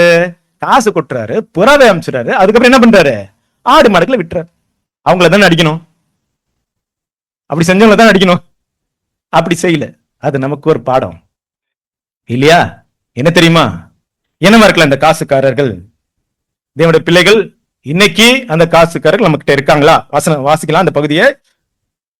நாம் சத்தியத்தை சுயநல நோக்கங்களுக்காக பயன்படுத்த கூடாது. சத்தியத்தை நாம் விரும்புவது போலவே இருக்க வேண்டும் என்று நாம் எதிர்பார்க்க கூடாது. தெரியும் இல்லையா? காசுங்கிறது தெரியும் நமக்கு. 10 வெள்ளி காசு. காசுங்கிறது எதுக்கு அடையாளமா இருக்கு? சத்தியத்துக்கு. இந்த சத்தியத்தை என்ன பண்ணக்கூடாது? சுய நல நோக்கத்திற்காக பயன்படுத்தக்கூடாது. என்கிட்ட சத்தியம் இருக்கு. சகோதரர் ஒரு பாயிண்ட் பேசி ரொம்ப அருமையா இருந்தது. இங்க நான் பேசிட்டு இருக்கேன்னா அதனுடைய கேரக்டரா இல்ல தேவன் கொடுத்த டேலண்டா, தேவன் கொடுத்த கிஃப்டா, வரமா? நான் பேசுறது என்ன? தேவன் கொடுத்த வரம். இதுல எனக்கு ஏதாச்சும் ஸ்பெஷாலிட்டி இருக்கா? இதுக்கு ஏதாச்சும் மேன்மை இருக்கா? எது இல்ல. தேவன் கொடுத்தாரு, நான் யூஸ் பண்றேன். யாராரு கொடுக்குறா அவங்க யூஸ் பண்ண போறீங்க. அவங்க உங்களுக்கு என்னென்ன கொடுத்தா யூஸ் பண்றீங்க. ஒரு விஷயத்த சொன்னார், விசுவாசம். சில பேர் என்னை விட அதிகமான விசுவாசம் இருக்கலாம். அதை நீங்க என்ன பண்ணலாம்? யூஸ் பண்ணலாம். அது தேவன் கொடுத்தது இல்லையா? ஆனா அதை என்னுடைய சுயநலத்திற்காக. அதுக்கப்புறம் இது ஒரு பக்கம். இது யார் யூஸ் பண்ணுவாங்க? ஸ்பீக்கர். பேசுற நாங்க தான். எங்களுக்கு என்னன்னா, நாங்க பேசுற நாங்க எங்களுடைய சுயநலத்துக்காக எப்ப யார்கிட்ட எப்படி பேசி எங்க கரெக்ஷன் பண்ணலாம், மற்றவங்களை திருத்த என்னால பண்ணலாம், அந்த மாதிரி ஆங்கில என்ன பண்ணக்கூடாது? யூஸ் பண்ணாம ரெண்டாவது வழியில கேட்கிற நம்ம என்ன பண்ணணும்? எப்போதுமே இந்த சப்ஜெக்ட் எனக்கு பிடிச்ச மாதிரி இருக்கணும், நான் விரும்பின மாதிரி வேணும் அப்படிங்கிற மைண்ட்ல என்ன கூடாது? கேட்க கூடாது. இது என்ன தெரியுமா? காசுக்காரர்கள் யார் இருக்காங்க? நம்ம கிட்ட இருக்காங்க. ரெண்டாவது பார்க்கலாமா? என்ன இருக்கக்கூடாது? புறா வைக்கிற புறாவை என்ன பண்ண அனுப்பிச்சிட்டாரு. இப்ப இந்த புறா விக்கிறவங்க மேல ஒரு கோவம். புறா இல்ல, புறா விக்கிறவங்க மேல. பகுதியை வாசிங்க. தேவனுடைய ஆவியை அல்லது அவருடைய ஆவிக்குரிய வரங்களையோ நமது சொந்த மகிமைக்காகவோ அல்லது புகழ்ச்சிக்காகவோ நாம் பயன்படுத்த கூடாது. அன்பான சரஸ்வதியில இந்த இடத்துல எல்லாருக்குமே ஒரு டேலண்ட் இருக்கு. இல்லாம இருந்தாலும் கண்டிப்பா உங்களுக்கு கிடைக்கும், வரும். ஒரு காலகட்டத்துல நீங்க என்ன பண்ணுவீங்க? ஏதோ ஒரு காலகட்டத்துல ஏதோ ஒரு விஷயத்துல ஆவிக்குரிய சபைக்கு மத்தியில ஏதோ ஒரு விஷயத்துல மேல வருவோம். நமக்கு ஒரு ரெஸ்பான்சிபிலிட்டி கொடுத்து நம்முடைய திறமைகள் கவனிக்கப்பட்டு சகோதரர் நம்மளை உயர்த்தி அந்த இடத்துக்கு வைக்குவாங்க, நிச்சயமா வைக்குவாங்க. அப்படி படும்போது தேவன் நிச்சயமாக அந்த ஒரு நிலைமையில நம்ம அடையிறதுக்கு என்ன தேவை? நமக்கு தேவனுடைய ஆவிதான் தேவை. இப்ப இந்த ஆவியை இதெல்லாம் நமக்கு எதுக்காக கொடுக்கிறாரு அப்படின்னா, எப்படியாவது சபைக்காக நம்ம பயன்படணும், நம்முடைய ஓடத்தை ஒரு முடிக்கிறதுக்காக நம்ம என்ன பண்ணணும்? அதை பயன்படுத்துங்கிறத விட்டுட்டு எப்ப இவைகளே நம்முடைய புகழ்ச்சிக்காக. நம்முடைய புகழ்ச்சிக்குன்னா என்ன? ஃபேமஸ் ஆகணும். எப்படி கண்டுபிடிக்கிறது ஃபேமஸ் ஆகணும்னு? இப்ப நான் ஃபேமஸ் ஆகிறதுக்காக தான் பேசிட்டு இருக்கேன். எப்படி கண்டுபிடிப்போம்? நம்மளை ஒருத்தவங்க புகழ்ந்து பேசும்போது உச்சகட்டத்துல ஒரு சந்தோஷமோ, நம்மளை தப்பா பேசும்போது உச்சகட்டத்துல ஒரு கோபமோ, இது நம்முடைய புகழ்ச்சிக்கான ஒரு அறிகுறி. அன்பான சொல்ற, இந்த மாதிரி ஒரு விஷயத்தை நம்ம பயன்படுத்திட்டோம் அப்படின்னா நம்ம யார வச்சிருக்கோம்? உள்ள புறா விக்கிறவங்கள வச்சிருக்கோம். கரெக்டா? இதெல்லாம் நமக்கு கண்டுபிடிச்சு இவங்க வெளியே துரத்துறதுக்கான ஒரு வாய்ப்பு. கடைசியா என்ன தெரியுமா? ஆடு மாடுகள். என்னவா இருக்கலாம்? வாசிங்க. இவ்வுலக காரியங்களுக்காக அல்லது இன்பங்களுக்காக சகோதர அன்பையும் ஐக்கியத்தையும் எழுப்பவர்களாக நாம் இருக்க கூடாது. சகோதர அன்பை, சகோதர ஐக்கியத்தை கண்டிப்பா நம்ம எல்லாரும் இழக்குவோம். மைண்ட்ல எல்லாம் வச்சுங்க. நிறைய பேர் மைண்ட் என்னன்னா, இல்ல பிரதர் நான் இங்க, அது வாய்ப்பே இல்ல, இழப்போம். ஆனா அந்த இழப்பு என்னுடைய தவறால இருந்துடக்கூடாது, என்னுடைய மிஸ்டேக்கால இருந்துடக்கூடாது. கண்டிப்பா நம்ம எல்லாருக்கும் நான் இதை பல தடவை சொல்றதுக்கு என்னன்னா, நீங்க ப்ரிப்பேரா இருந்து நல்ல மனசுல இருங்க. சந்தர்ப்ப சூழ்நிலை சத்தியத்துக்காக சில விட்டு கொடுத்துல இருக்கலாம். சகோதரங்க நம்ம எல்லாருமே அப்படித்தானே வந்திருக்கோம், பல இடத்துல விட்டு கொடுத்து வந்திருக்கோம். அதை நல்ல மைண்ட்ல வச்சுங்க. பிரிவினை நம்மள்ட்ட வரலாம், வரக்கூடாது இல்ல. ஆனா அந்த பிரிவு இருக்கட்டும், சகோதரர் விட்டு போகக்கூடிய காரியமா இருக்கட்டும், எது நடிப்பில் இருக்கக்கூடாது? என்னுடைய சுயநலத்துக்காக இல்லையா, உலகத்துடைய காரியங்களுக்காக நான் ஈடுபடுறதுனால, அதனால என்னுடைய மிஸ்டேக்னால இழக்கிறவனா நான் என்ன இருக்கக்கூடாது? இறந்துடக்கூடாது. அப்படின்னு என்ன பண்ணிட்டு இருக்கேன்? ஆடு மாடுகள் என்ன பண்றாரு? தோத்திட்டார் இல்லையா? பாருங்க, இதெல்லாம் என்னன்னா அந்த ஆடு மாடு விற்கிறவங்க பாருங்க, அது அந்த ஸ்பிரிட், இந்த ஸ்பிரிட், அது இந்த ஸ்பிரிட் மேல இருக்க கோவம் இயேசு கிறிஸ்து. இப்ப தேவனுடைய பிள்ளைகள் நம்ம செய்ய வேண்டிய ஒரு வேலை இருக்கு. இது கர்த்தராகிய இயேசு கிறிஸ்து இதனுடைய 3 சோதனை இது கம்பேர் பண்ணி பார்க்கலாம். டைம் இல்ல, அதை நான் ஸ்கிப் பண்றேன். அவர் இதை இப்படிதான் செஞ்சிருக்காரு. அவர் வந்து முதல்ல என்ன பண்ணார் தெரியுங்களா? ஞானமா யோசிக்கிறார். நான் செய்ய வேண்டிய இந்த 3 வேலை செய்யறதுக்கு எது கரெக்டா இருக்கும்? என்ன பண்ணோம்? காசுக்காரங்களை, புறா விற்கிறவங்கள, ஆடு மாடு விற்கிறவங்கள, இவங்களை என்ன பண்ணோம்? அந்த இந்த அதாவது ஆடு மாடு இந்த 3 பொருளை என்ன பண்ணோம்? வெளியே அனுப்புறதுக்கு நான் என்ன செஞ்சா கரெக்டா இருக்கும்? அப்படின்னு என்ன பண்றாரு, ஒரு பெரிய கல் எடுத்து என்ன பண்ணாரு, ஒரே படா போட்டாரு. போட்டாரா? போடல. ஒரு பெரிய கம்பு எடுத்து என்ன பண்ணாரு, அடிக்கல. எது கரெக்டா இருக்கணும்னு ஃபர்ஸ்ட் யோசிக்கிறாரு. இதை வச்சு அடிச்சா மட்டும்தான் இது 3 என்ன ஆகும், போ இது ஈஸியா என்ன பண்ணலாம், ஹேண்டில் பண்ண முடியும் அப்படின்னு நம்ம அந்த கயிறு எடுத்து அவர் அடிக்கிறார். அன்பான சொல்லி என்ன இருக்கலாம் அந்த கயிறு? பாத்தீங்களா, நான் ஏதோ சொல்ல வந்தேன், நீங்க ஏதோ சொல்லிட்டீங்க. ஆனா கரெக்டா தான் சொல்லிக்கிறீங்க. அன்பின் கயிறு, சத்தியம் என்னும் அன்பின் கயிறு. தேவனுடைய பிள்ளைகள், இந்த இடத்துல நம்முடைய முக்கியமான குறிக்கோள் இவைகளை சுத்தம் பண்றதா இருக்கணும். ஏன்னா நம்ம பார்த்தோம் இல்லையா, ஆரம்பத்துல தன் சகோதரனுக்காக ஜீவனை கொடுக்கிறது. அந்த ஜீவனை கொடுக்கிற ஒரு ஜீலை காட்டுறதுக்கு தடையா இருக்குது எதுதான், இந்த 3 தான்.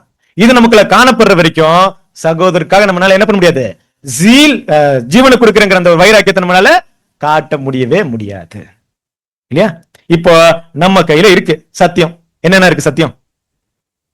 Source of truth, Bible. அப்புறம் போங்க சொல்லுங்க, ரீபிரிண்ட்ஸ், வால்யூம்ஸ், ரைட்டிங்ஸ். என்ன வேணாலும் யூஸ் பண்ணுங்க. தேவனா தான் சொல்றாரு, என்ன வேணாலும் யூஸ் பண்ணுங்க. ஆனா நீங்க யூஸ் பண்ற வெப்பன்ஸ் இதை மட்டும்தான் டிஸ்ட்ராய் பண்ணணும். தப்பி தவறி கயிறு என்ன ஆயிடக்கூடாது, பக்கத்துல வர அடிச்சிடக்கூடாது.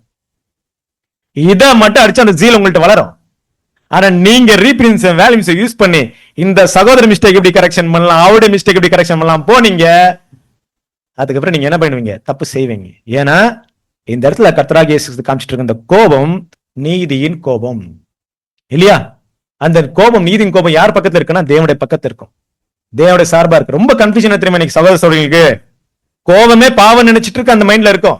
கோபம் இல்லாம ஓட்டத்தை ஓடி முடிக்க முடியாது. கோபம் இருக்கணும், ஆனா ரொம்ப கேர்ஃபுல்லா இருக்கணும். நீதியின் கோபம் அவருடைய எல்லைக்கு உட்பட்டு இருக்கணும். மீறி போச்சுன்னா என்ன ஆயிடும், நம்முடைய வார்த்தையோ செயலோ என்ன ஆயிடும்னா அநீதியான மாறி போயிடும். ரொம்ப ஜாக்கிரதை, அதை கண்ட்ரோல் பண்ண ரொம்ப முக்கியம். இதை செய்யதான் நிறைய பேர் தவறிடுறாங்க. நீதியின் கோபத்துல வந்து எங்க போயிடுறோம், அதனோட பலவீன தேவனதா உணர்றாரு. ஆனா ரொம்ப ஜாக்கிரதை, நம்ம இதை ஸ்டெப் எடுக்கணுமா இருக்கு. இந்த வேலை நம்ம செய்ய தவறிட்டோம் அன்பான சரஸ்வரியில என்ன நடக்கும், என்ன நடக்கு தெரியுங்களா? நம்ம சரி பண்ணலனா ஜீவன்ல தேவனுடைய கையில் விழுகிறது பயங்கரமாம். அப்புறம் அந்த ஸ்டெப்பை யார் எடுத்துக்குவாரு, நம்முடைய கர்த்தராகிய இயேசு எடுத்துக்குவாரு.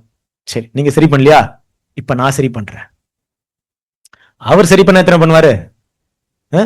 நமக்குள்ள இருக்கிற இந்த நபர்களை நம்ம துரத்தலன்னா நம்முடைய ஆவிக்குறிக்கு வளர்ச்சியா இருக்கிற அந்த 3 விஷயம் நம்மள இருந்து எடுத்துருவாரு. முதல்ல என்ன எடுப்பாரு தெரியுமா, சத்தியத்தை எடுத்துருவாரு. கேட்கலாம், நம்ம மூத்த சகோதரர் கேட்டு பாருங்க. எங்களுக்கு சத்தியத்தை சொல்லிக் கொடுத்த சகோதரர் இப்ப இல்ல. எங்களை வழி நடத்தின எங்களுடைய மூத்த நல்ல அருமையான சத்தியத்துல இருக்கிற நிறைய சகோதரர் என்ன இல்ல, இன்னைக்கு சத்தியத்தை விட்டு போயிட்டாங்க. பெரிய எக்ஸாம்பிள் இருக்கு எங்களுக்கு. சத்தியத்தை பத்தி ஆழ்ந்து இந்த மாதிரி அதிகமா பேசப்பட்ட சகோதரர்கள் சத்தியத்துல கிடையாது. ஏன் கிடையாது? அது எப்படி இவ்வளவு பாடம் வச்சிருக்க மைண்ட்ல, அது நம்மளை விட்டு போயிடும். அன்பான சகோதரர், ரொம்ப ஈஸி, நினைச்சுக்க வேண்டாம். அன்லெஸ் நம்முடைய ட்ரூத், நம்முடைய நாலேஜ் கேரக்டரா கன்வெர்ட் ஆகாத வரைக்கும் எந்த நேரத்துல வேணாலும் எந்த டைம்ல வேணா நம்ம நாலேஜ், நம்முடைய விஸ்டம் டிலீட் ஆயிடலாம். புரியுதுங்களா? ஆனா ஒன்ஸ் கேரக்டரா கன்வெர்ட் ஆயிடுச்சு, அது அழிக்க ரொம்ப கஷ்டம். இந்த ஒரு காலகட்டத்துல முதல்ல என்ன ஆயிடும், நம்மளை விட்டு சத்தியம் போவோம். நல்ல மைண்ட்ல வச்சுங்க. நம்ம எவ்வளவுதான் சத்தியம் பேசிட்டு இருந்தா கத்துட்டு இருந்தாலும் அந்த சத்தியம் நமக்கு எதுக்காக கொடுக்கப்பட்டிருக்குன்னா அது குணலட்சணமா கன்வெர்ட் ஆகணும் இல்லையா. சாப்பிட்ட சாப்பாடு ஜீரணம் ஆகலன்னா என்ன இல்லையா, ஜீரணம் தெரியுமா, நம்ம பாடியில போய் சேரணும்னா கேரக்டா மாறணும். இல்லைன்னா அந்த உணவுல இருந்து நமக்கு எந்த யூஸ்ல ஒண்ணு வாந்தி ஆகும், இல்ல வேற என்ன ஆகும் இல்லையா.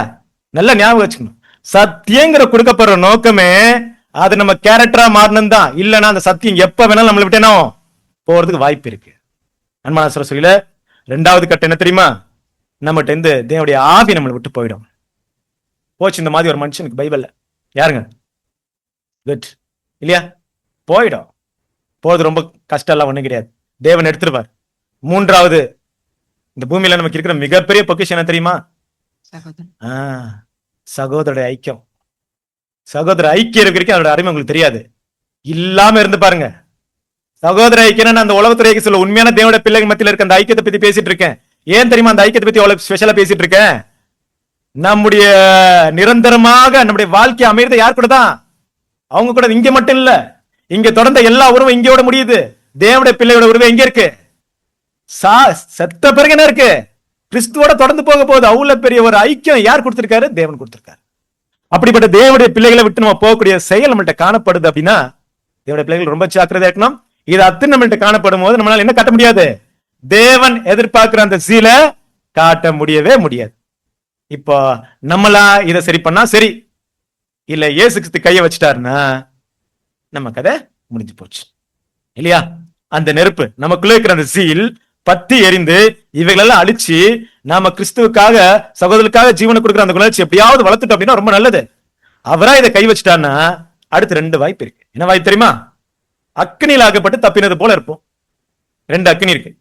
ஒண்ணு நம்ம திருவிழா கூட்டம் மாத்தலாம், இன்னொன்று 2ஆம் அறையில் 2ஆம் மாதத்துல சாகியால் தேவனுடைய பிள்ளைகள் நம்ம இந்த ஒரு குட் ஃபயர் என்னக்கூடிய இந்த ஜீல காட்ட எப்போதுமே ஜாக்கிரதையாக, எப்பவுமே ஆயத்தம். ஏன்னா நம்முடைய கேட்கிற எல்லா சப்ஜெக்ட் எல்லா பாடங்களும் இதை வந்து கனெக்ட் ஆகலன்னா நம்மளால என்ன பண்ண முடியாது? மற்றபடி அது வெறும் நாலேஜா இருக்குமே தவிர, மென்டல் எக்ஸசைஸா இருக்குமே தவிர, அதனால நம்ம ஆவிக்குரிய வளர்ச்சிக்கு கிறிஸ்துவின் சாயல் வளர்வதற்கு எந்த பிரயோஜனமோ இருக்காது. அதை கனெக்ட் பண்ண வேண்டிய மிகப்பெரிய பொறுப்பு நம்ம கையில இருக்கு. அதற்கு வேற ஆவியை கொடுத்திருக்கார், சத்தியத்தை கொடுத்திருக்கார், சகோதர ஐக்கியத்தை கொடுத்திருக்கார். இதெல்லாம் பயன்படுத்தி நம்ம அந்த ஒரு வளர்ச்சி போய் அடைய பயன்படுத்திக்கலாம். இதை மிஸ்யூஸ் பண்ணிக்க வேண்டாம், இதை தப்பான வழியில யூஸ் பண்ணிக்க வேண்டாம். இது நமக்கு மிகப்பெரிய ஒரு எச்சரிக்கை. ஆகிய இதற்கு நம்ம என்ன பார்த்தோம்? Good fire. நேரம் அதிகமானபடியால் படத்தை முடிச்சிடலாமா? பேட் ஃபயரா பார்த்தோம். முடிஞ்ச அளவுக்கு என்ன பண்ணிடலாம்? ஃபாஸ்டா பேட் ஃபயர் பார்க்கலாம். அன்பான சகோதரிகளே, எந்த இடத்துல இந்த எரிச்சல்ங்கிற வார்த்தை, அதாவது பைபிள்ல பார்க்கும்போது பழைய ஏற்பாட்டுல குவானாங்கிற வார்த்தையை, ஹீப்ரு வார்த்தையை சில இடத்துல எரிச்சல் என்றும், சில இடத்துல பொறாமை என்றும், சில இடத்துல வைராக்கியம் என்றும் யூஸ் பண்ணிருக்காங்க. அப்படின்னா எங்கெல்லாம் கெட்ட கேரக்டர் யூஸ் பண்றாங்களோ அதுக்கெல்லாம் எரிச்சலும், எங்கெல்லாம் தேவனுக்கு சம்பந்தப்பட்ட காரியத்தை யூஸ் பண்றாங்களோ அங்கெல்லாம் என்னன்னு போட்டிருக்காங்க? வைராக்கியம் யூஸ் பண்ணிருக்காங்க. எந்த வார்த்தை? இந்த ஹீப்ருல 7065 அப்படிங்கிற கோனாங்கிற வார்த்தை. அதே நீங்க நியூ டெஸ்ட்மென்ட்ல வந்துட்டீங்கன்னா 2205 கிரீக் வார்த்தை இருக்கு இல்லையா, ஜெலஸ் அப்படிங்கிற வார்த்தையை இதே மாதிரி தான் யூஸ் பண்ணிருக்காங்க. நீங்க வேணா பாருங்க, நான் இந்த ரைட்டிங்ஸ் கொடுக்குறேன். யோவான் 2:14 இப்பதான் நம்ம வாசிச்சோம் இல்லையா? 2205 பக்தி வைராக்கியம் டிரான்ஸ்லேஷன் பண்ணிட்டாங்க. அப்போஸ்தலர் 13:45 அதே 2205 என்வி பொறாமைன்னு டிரான்ஸ்லேஷன் பண்ணிருக்காங்க. அதே 2 கொரிந்தியர் 11:2 ஜெலசி அப்படின்னு போட்டிருக்காங்க. அப்படின்னா என்ன அர்த்தம்? அப்படின்னா கன்ஃபியூஷன் ஆகக்கூடாது. தேவனுடைய பிள்ளைகள் இது வரைக்கும் நம்ம என்ன பார்த்தோம்? இந்த ஜீல், இந்த நெருப்பு நம்மகிட்ட இருக்கணும். இந்த எரிச்சல் நமக்குள்ள என்ன இருக்கணும்? எரிச்சல் ஜீல் ரூபமா நமக்குள்ள இருக்கணும். ஆனா அது குட் ஃபயர். ஆனா இன்னொரு எரிச்சல் நம்மள்ட்ட இருக்கக்கூடாது. அது என்ன? பேட் ஃபயர் இல்லையா? அப்ப என்ன அந்த பேட் ஃபயர் பார்க்கும்போது பைபிள்ல நிறைய இருக்கு. ஃபயர்னு சொன்னா நமக்கு நாக்கு நெருப்பு இது வந்துடும். நான் கொஞ்சம் ஸ்லைட்ஸ் முன்ன ஆயிடுச்சு, விட்டுருங்க. நம்ம பார்த்துட்டு இருக்க அந்த ஒரு எரிச்சல் சொல்லும் போது உலகம் முழுவதும் இன்னைக்கு வரைக்கும் நீங்க பார்த்துட்டு இருக்கீங்கன்னா எல்லா ஒரு தீய கேரக்டருக்கும் ஒரு பேஸ நீங்க போய் கனெக்ட் ஆகணும். இந்த ரூட் எங்க போய் முடியும்னா இந்த எரிச்சல்ங்கிற கேரக்டர் போய் முடியுது. காயின் ஆபேல் இல்லையா? காயின் ஆபேலை கொண்டதுக்கான காரணம் வசனம் அங்க இருக்கு. உனக்கு ஏன் எரிச்சல் உண்டாயிட்டு இருக்கு. காயின் ஆபேல் இடத்துல உண்டான அந்த எரிச்சல் காரணம் தெரியுமா? நான் எப்பொழுதும் முதன்மையான இடத்துல இருக்க வேண்டும் என்ற எண்ணம், அந்த இடத்தை தான் இழந்தாலும் அல்லது மற்றவர் அந்த இடத்தில் வந்தாலும் சகிக்க முடியாத நிலை, அந்த எரிச்சல். யாருக்கு இருந்த எரிச்சல்? காயினுக்கு இருந்த எரிச்சல் இல்லையா? ஜாக்கிரதையா பார்த்து. என்ன ஃபயர் இது? பேட் ஃபயர் இல்லையா? இந்த கெட்ட எண்ணம், இந்த எரிச்சல் நம்மள்ட்ட, இந்த ஃபயர் நம்மள்ட்ட இருக்கக்கூடாது. லேயால் என்ன பண்றாங்க? ராக்கேல் லேயலா? முதல் யாரு? லேயால். 2வது ராக்கேல். நல்லா புரிஞ்சுட்டீங்களா? ஓகே. இப்ப இந்த லேயால் வந்து ராக்கேல் மேல கோவப்படுறதுக்கான காரணம் என்ன? வெறிச்சல் கொண்டாங்க. என்ன தெரியுமா காரணம்? ஏன்னா குழந்தையா தூங்கிட்டு இருக்கீங்களான்னு பார்த்தேன். ராக்கேல் என்ன பண்றாங்க? லேயால் மேல கோவப்படுறாங்க. எதுக்காக கோவப்படுறாங்க பாருங்க. யோசேப்பு யார் அதிகமா நேசிச்சாரு? ராக்கேல தானே. ஆனா இப்ப யார திரும்ப நேசிச்சுட்டு இருக்காரு? லேயால நேசிச்சுட்டு இருக்காரு. சாரி, யாக்கோபு. மன்னிக்கணும். குட், இப்ப கரெக்டா இருக்கீங்க. ஓகேயா? இப்ப லேயால் வந்து ராக்கேல் வந்து யாக்கோபு வந்து ராக்கேல ரொம்ப அதிகமா நேசிச்சாரு. கரெக்டா? நேசிதான் அவரை திருமணம் பண்ணிக்கிறாரு. அதுக்கு பிற்பாடு யார ரொம்ப நேசிக்கிறாரு? லேயால நேசிக்க ஆரம்பிச்சிட்டாரு. இதனால ராக்கேலுக்கு ரொம்ப எரிச்சல் வந்துருச்சு. இதனால அவருக்கு குழந்தை இருக்கு, எனக்கு குழந்தை இல்லை. வசனத்தை நோட் பண்ணீங்க, வாசிக்காதீங்க. இதனுடைய காரணம் என்ன தெரியுமா? வாசிக்கிறீங்களா இந்த பகுதியை? தனக்கு காட்டப்படும் அன்பும் ம், மரியாதையும் இழந்துவிட்டால் ம். அல்லது இழந்து விடுவோம் என்ற அச்சத்தால் அதற்கு காரணமானவர்கள் மீது காட்டும் வெறுப்பு மற்றும் கோபம் இந்த எரிச்சல். பயம். யாக்கோபு என் மேல வச்சிருக்க அன்பினாயிடு என்னை விட்டு போயிடுமோ. நிறைய டைம்ல இல்லையா நமக்கு அந்த பயம். நம்ம கொடுத்துருக்க அந்த பொசிஷன் நம்மளை விட்டு போனா நம்ம என்ன திட்டம் பண்ணுவோம், என்னென்ன பிளான் பண்ணுவோம் தெரியுமா?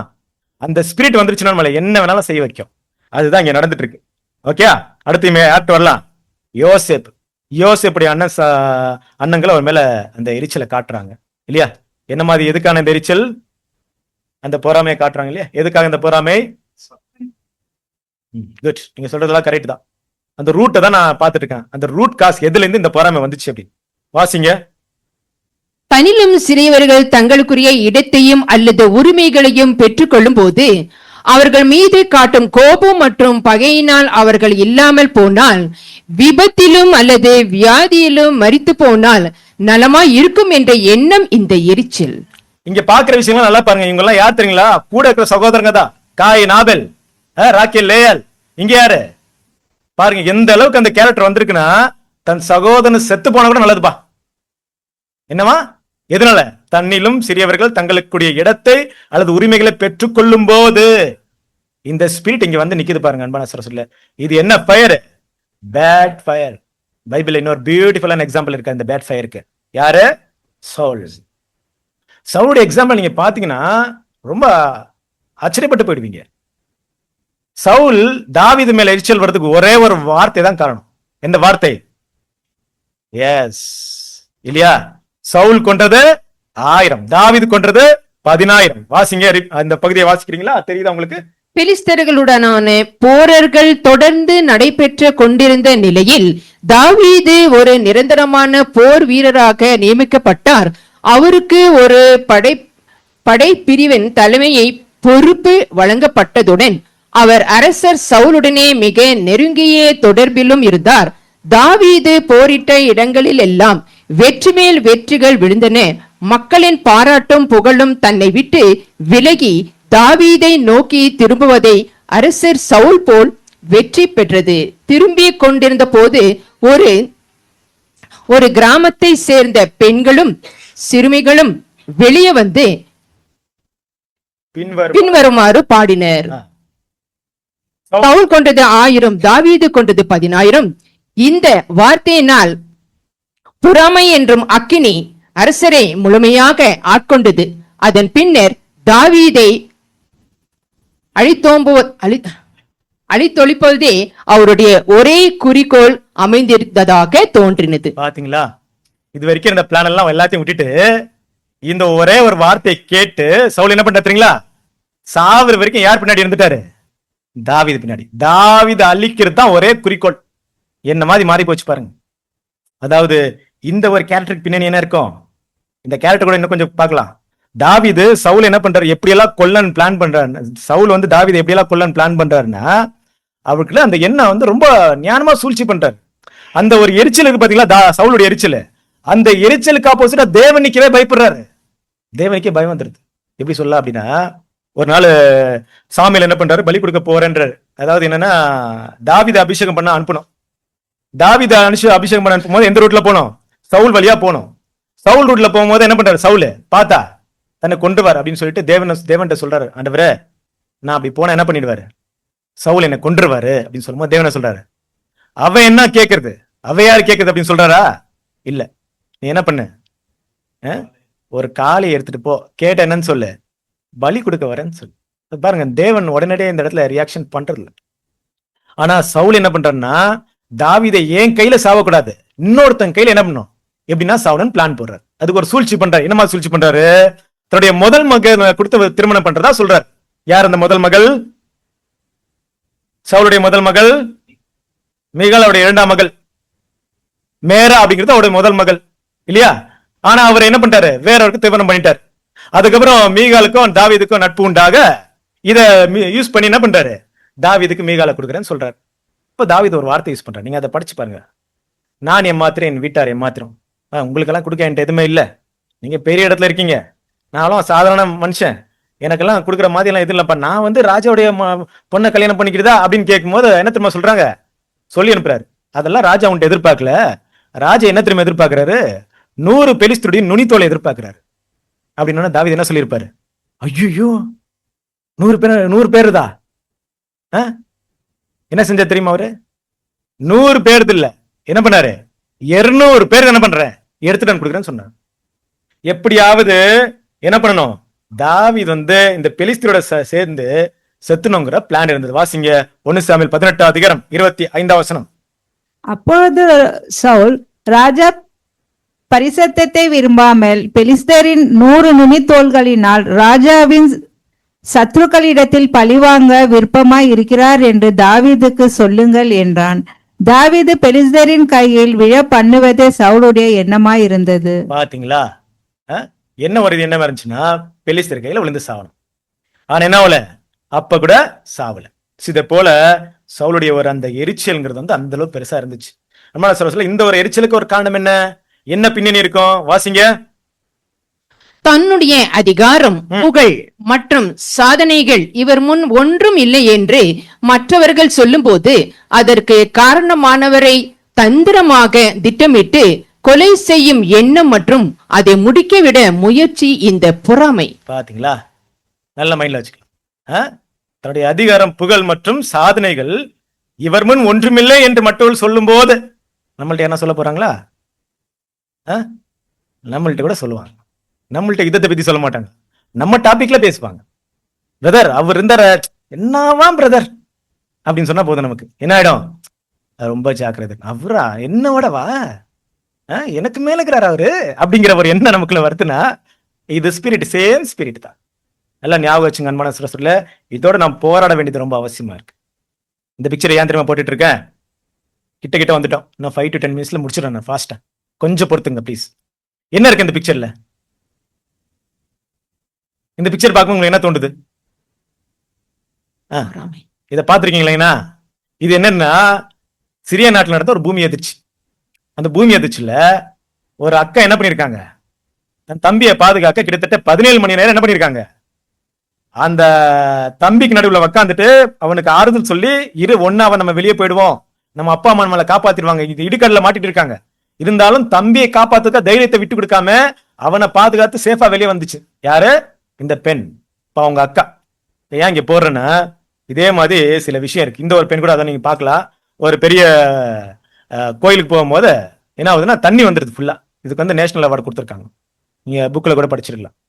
அப்ப இந்த பொண்ணு என்ன ஆகுதுன்னா, அவங்க தம்பியை கையில என்ன பண்ணிக்குது, கெட்டியா பிடிச்சிட்டு இருக்கு. அங்க வெள்ளம் வரும்போது இந்த பொண்ணுக்கு கையில 2 தான் வாய்ப்பு. ஒண்ணு, அங்க இருக்க ஏதாச்சும் ஒரு பொருளை கெட்டியா பிடிச்சிக்கணும், இல்ல தம்பியை பிடிச்சிக்கணும். 2யும் பிடிச்சிக்க முடியல.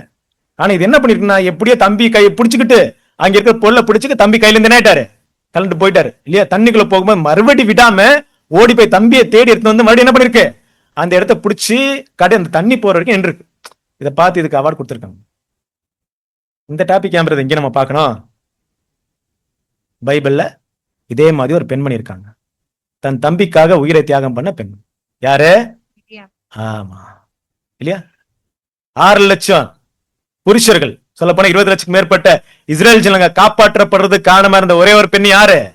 இவங்க மட்டும் தைரியமா அந்த முடிவு எடுக்கலனா இல்லையா?